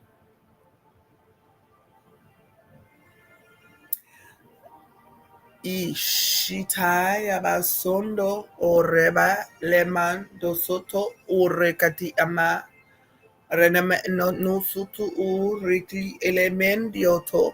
Somebody is to read the book of Ruth. Destiny, I think that you're one of them. Kaylin, I think that you're one of them. Whoever wants to read it can read it, but I want the book of Ruth inside the scriptures in the Bible. Read the book of Ruth and thoroughly, line by line. And see what it is that God is trying to say to you. It may not be that you're about to be a queen per se, not in the way that it is depicted in the not queen, but married to a Boaz. Some of y'all may be looking for the Boaz, but you need your own. You need your own dude. Someone that's gonna be there past the next day. Okay. But you may not be in a circumstance just like that, but there are going to be indication, things that you need to know for this part of your journey. So tap into that. But the name Ruth, I'm going to cover that name just in case there's something that's happening. Father, we lift up Ruth to you. We declare even now in this very moment that she sees clearly to her purpose, and that she's not destroyed or destroyed. She's not in destruction. mode. She's not in destruction mode. She's not in self-sabotage mode. She will yield to the decision that is the most peaceful for her life, that will lead to her new revelation of you, oh God. Protect her, cover her, and shield her. It is so. And so it is. All right, let's take this. I think I'm released, y'all. If you have not given anything and you are, I don't know why this is, but people either run away when people start talking about money, or because they feel like, and I know for me, I used to run away kind of because I felt like if they asked for it, then I would feel this anxiousness about not having it. And so I would kind of get off. But I've learned over time not to do that because I don't want to miss anything. If I don't have it, God knows I don't have it and I'm not able to do it at that particular moment. But if I do plan on giving, that I put that within myself. God, I thank you for the seed to sow. And when the time comes and I have it, then I'll give it. But I used to run away from the conversation of money, but not anymore, because why? Why would I? Money is it's not a master unless you let it be. It's a tool, one that is beneficial for us all to be able to barter and exchange. It serves us. And so we shouldn't be afraid of it, the conversation or whatever, and we shouldn't be afraid to give, because we spend money on the things that please us temporarily, but we don't invest or pour back into the things that are for our long term. So just be mindful of that. And there must be something in your life that God is trying to release that you can't have without seed, because nothing's growing. So y'all just be mindful of that. All right, let's take these 3 deep breaths in.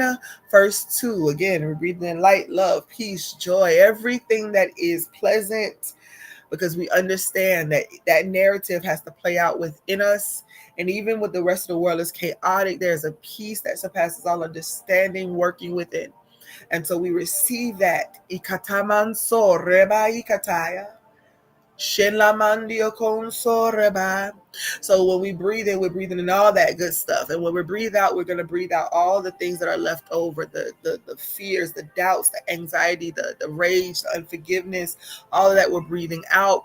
And on that third breath, we're going to do the same, breathe in, but this one is a gratitude breath. We hold our breath at the end of that, just thinking, man, breath is everything. Not having breath is awful. To suffocate or feel like you're suffocating and can't breathe, oh, it's the worst. So we're grateful for the breath. We're grateful for every part of our body. We're thankful for the brain and even our emotions. We thank God for every sensation. We understand that we're just here to learn how to balance it out, moderation as we journey on. We release the tension and the stress and the strain. And when you breathe it out very slowly, just in gratitude and gratitude. And at the end of that breath, then you make your own affirmation, your own declaration, set your own intention, whatever that may be. It could be to retain this information. It could be to receive confirmation or insight throughout the day or in your sleep. It could be, I declare that I am whole and healthy and well. I don't need a confirmation of nothing. Everything that I needed to receive for my next, I know what it is right now. I'm moving on with it. I'm going to apply it to my life and I'm going to grow, whatever that intention may be. So let's take this. Sit in whatever posture makes sense to you, or stand if you want to. Some of you still have a lot to divorce, like some of the old mindsets to divorce, or certain postures and positions make you feel guilty. So don't do what you feel guilty or ashamed about. It means that your faith hasn't developed in that area yet. So you may not want to sit in a yoga pose or sit in a meditation pose like that. Those are the best kind of to keep you alert and whatever. But if you associate it with something that is then don't do it. Don't do what you're not in agreement with. So find a way to sit, however you feel comfortable, or stand if you want. When you take that first deep breath in, remember you're breathing in everything that is love and light. I see the light swarming, the one that was swarming around Ryan, the cocooning. I see light swarming all around your heads. It's not touching your body yet, but it's around your heads. It's like it is kata. We wrestle not against flesh and blood, but against spiritual wickedness in high places. Listen, in the high place of your mind, your mental. I need you to be aware. Right now, that light is swarming and it's hovering over. I see white. I see purples dropping in there. I see black. I see orange. I see yellow. I see green. I see the colors. I see turquoise. I see plum, magenta. I see all these different colors, and they're just specks inside this white light swarming around our heads, which means that you are in a place of protection. The higher mind, your higher self, where wickedness is the greatest temptation to become the very thing that hurt you. Your head is being covered and protected. So any spiritual wickedness in high places right now cannot touch you nor harm you. I need you to take these breaths, understanding that you are protected and you are safe, and your head is covered. Nothing can penetrate or come through, and if there's anything in there, when it is released, the light will catch it. So let's be still and know. Let's be still and know.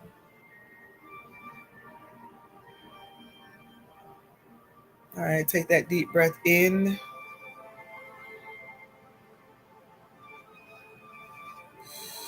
and release.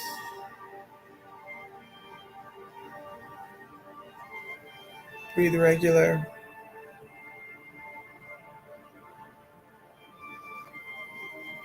Just be still.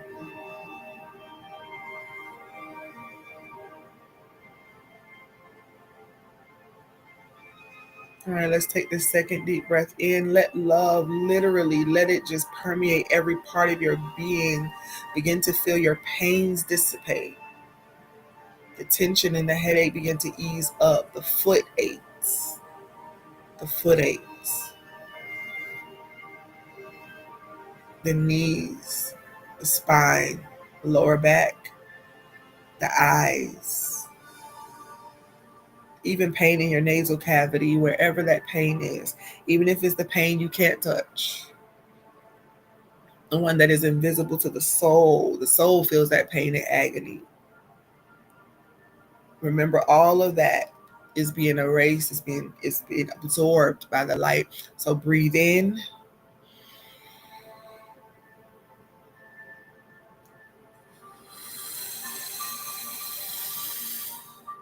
Push that on out, push that on out, push that on out, push that on out, push that on out. The light takes it, God takes it, recycles, even pushes it back out as pure light. The next person that needs to experience this peace, we pass it on to them. The peace, the peace, the peace, the peace. Get ready to take this third deep breath and be ready to hold that breath for as long as you can. It seems like I'm taking a longer time than you. You don't have to rush it. Just start breathing easily. Sit with your affirmation and your intention, okay? So let's take this third deep breath in. It's one of gratitude. We are reminded of the breath, of everything that we have. We sit in total gratitude. Breathe in.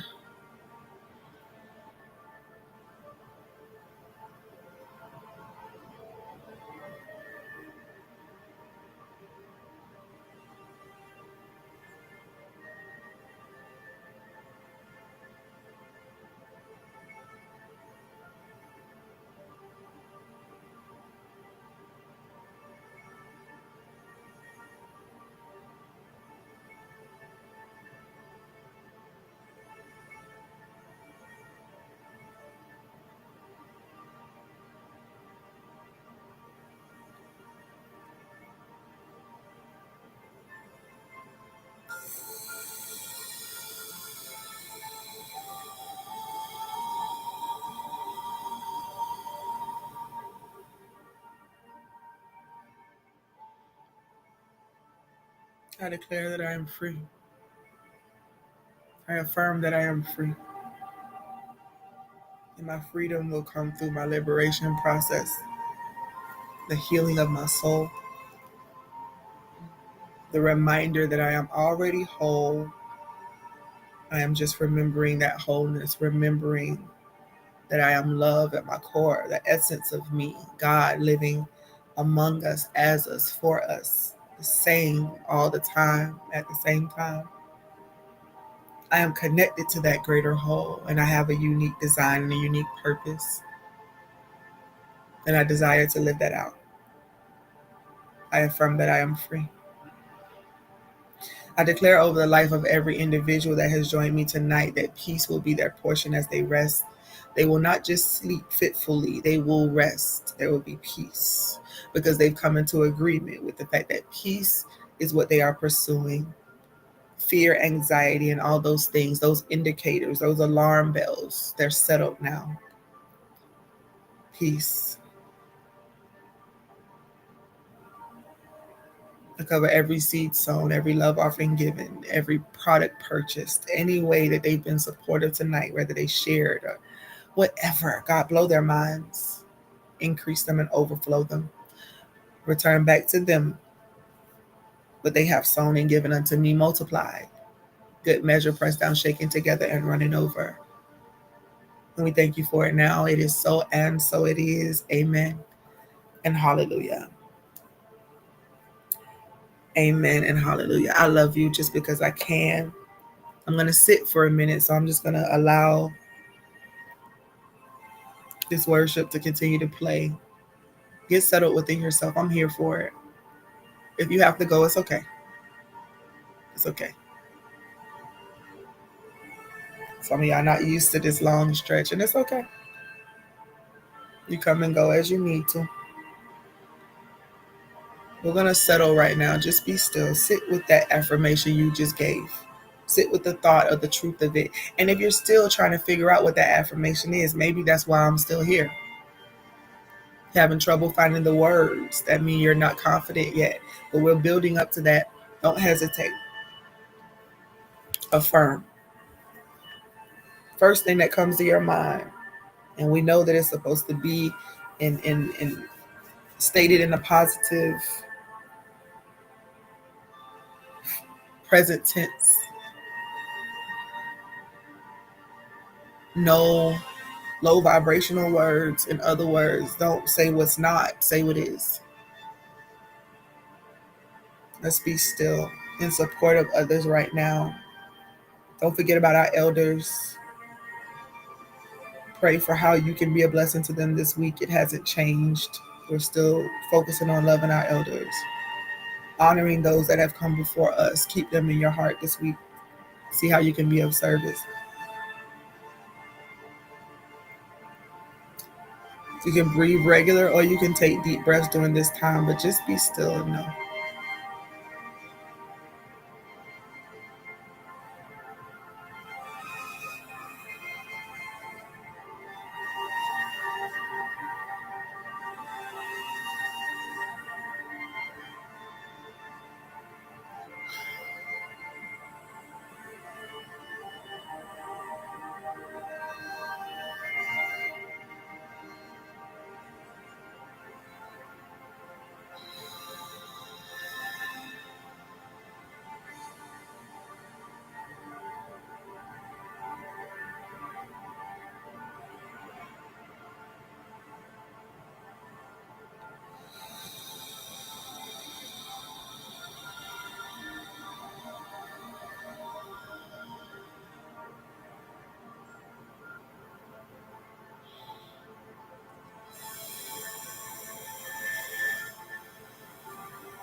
Good night. Many blessings.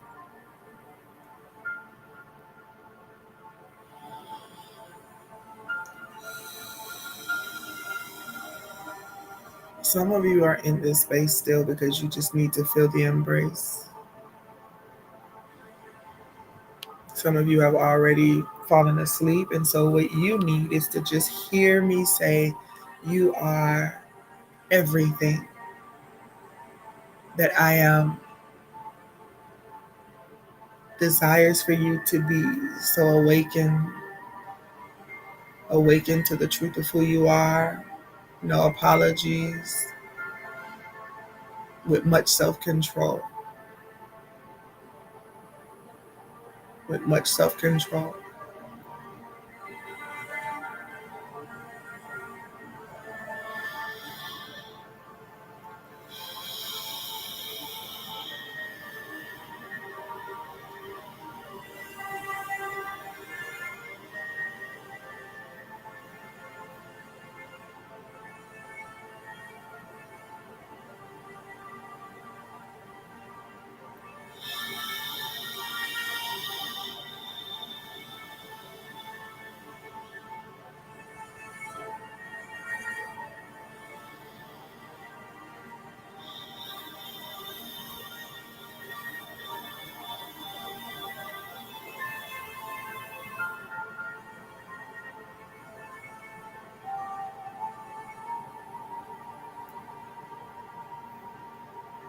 May the peace of God surround you like a shield.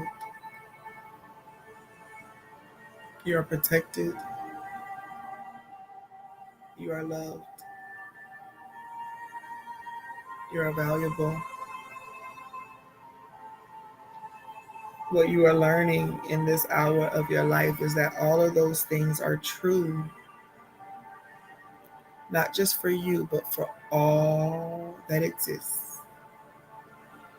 So we honor the oneness of God. We honor the oneness, the omnipresence, the presence that's always there, never absent, the allness, the unity of all the parts and pieces. We throw away our judgment and we invite empathy, yet we know our boundaries.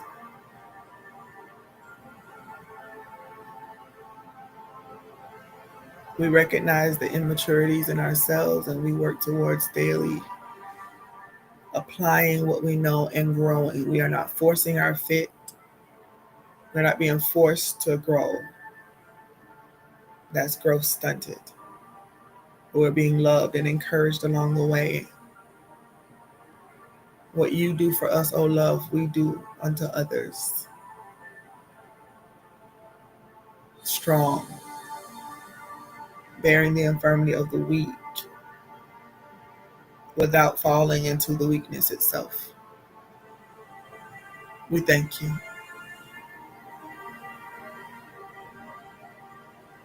We thank you.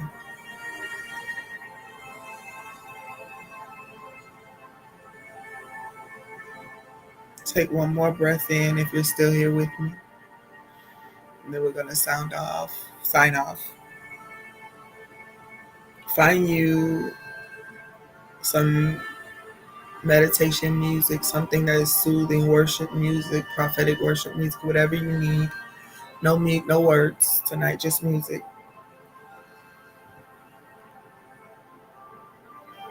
If you need it, if you're still in that stage where you need meditative voices that are helping you through, go with what you need, okay? But if you can, instrumental only, and allow God to speak nothing but love notes to you tonight. You're covered, you're surrounded, the light is hovering over. So those musings of the higher order that can cause you to doubt yourself and fear all that, you're protected from that tonight. Breathe. And know that you are loved. I love you. Just because I can. Many blessings.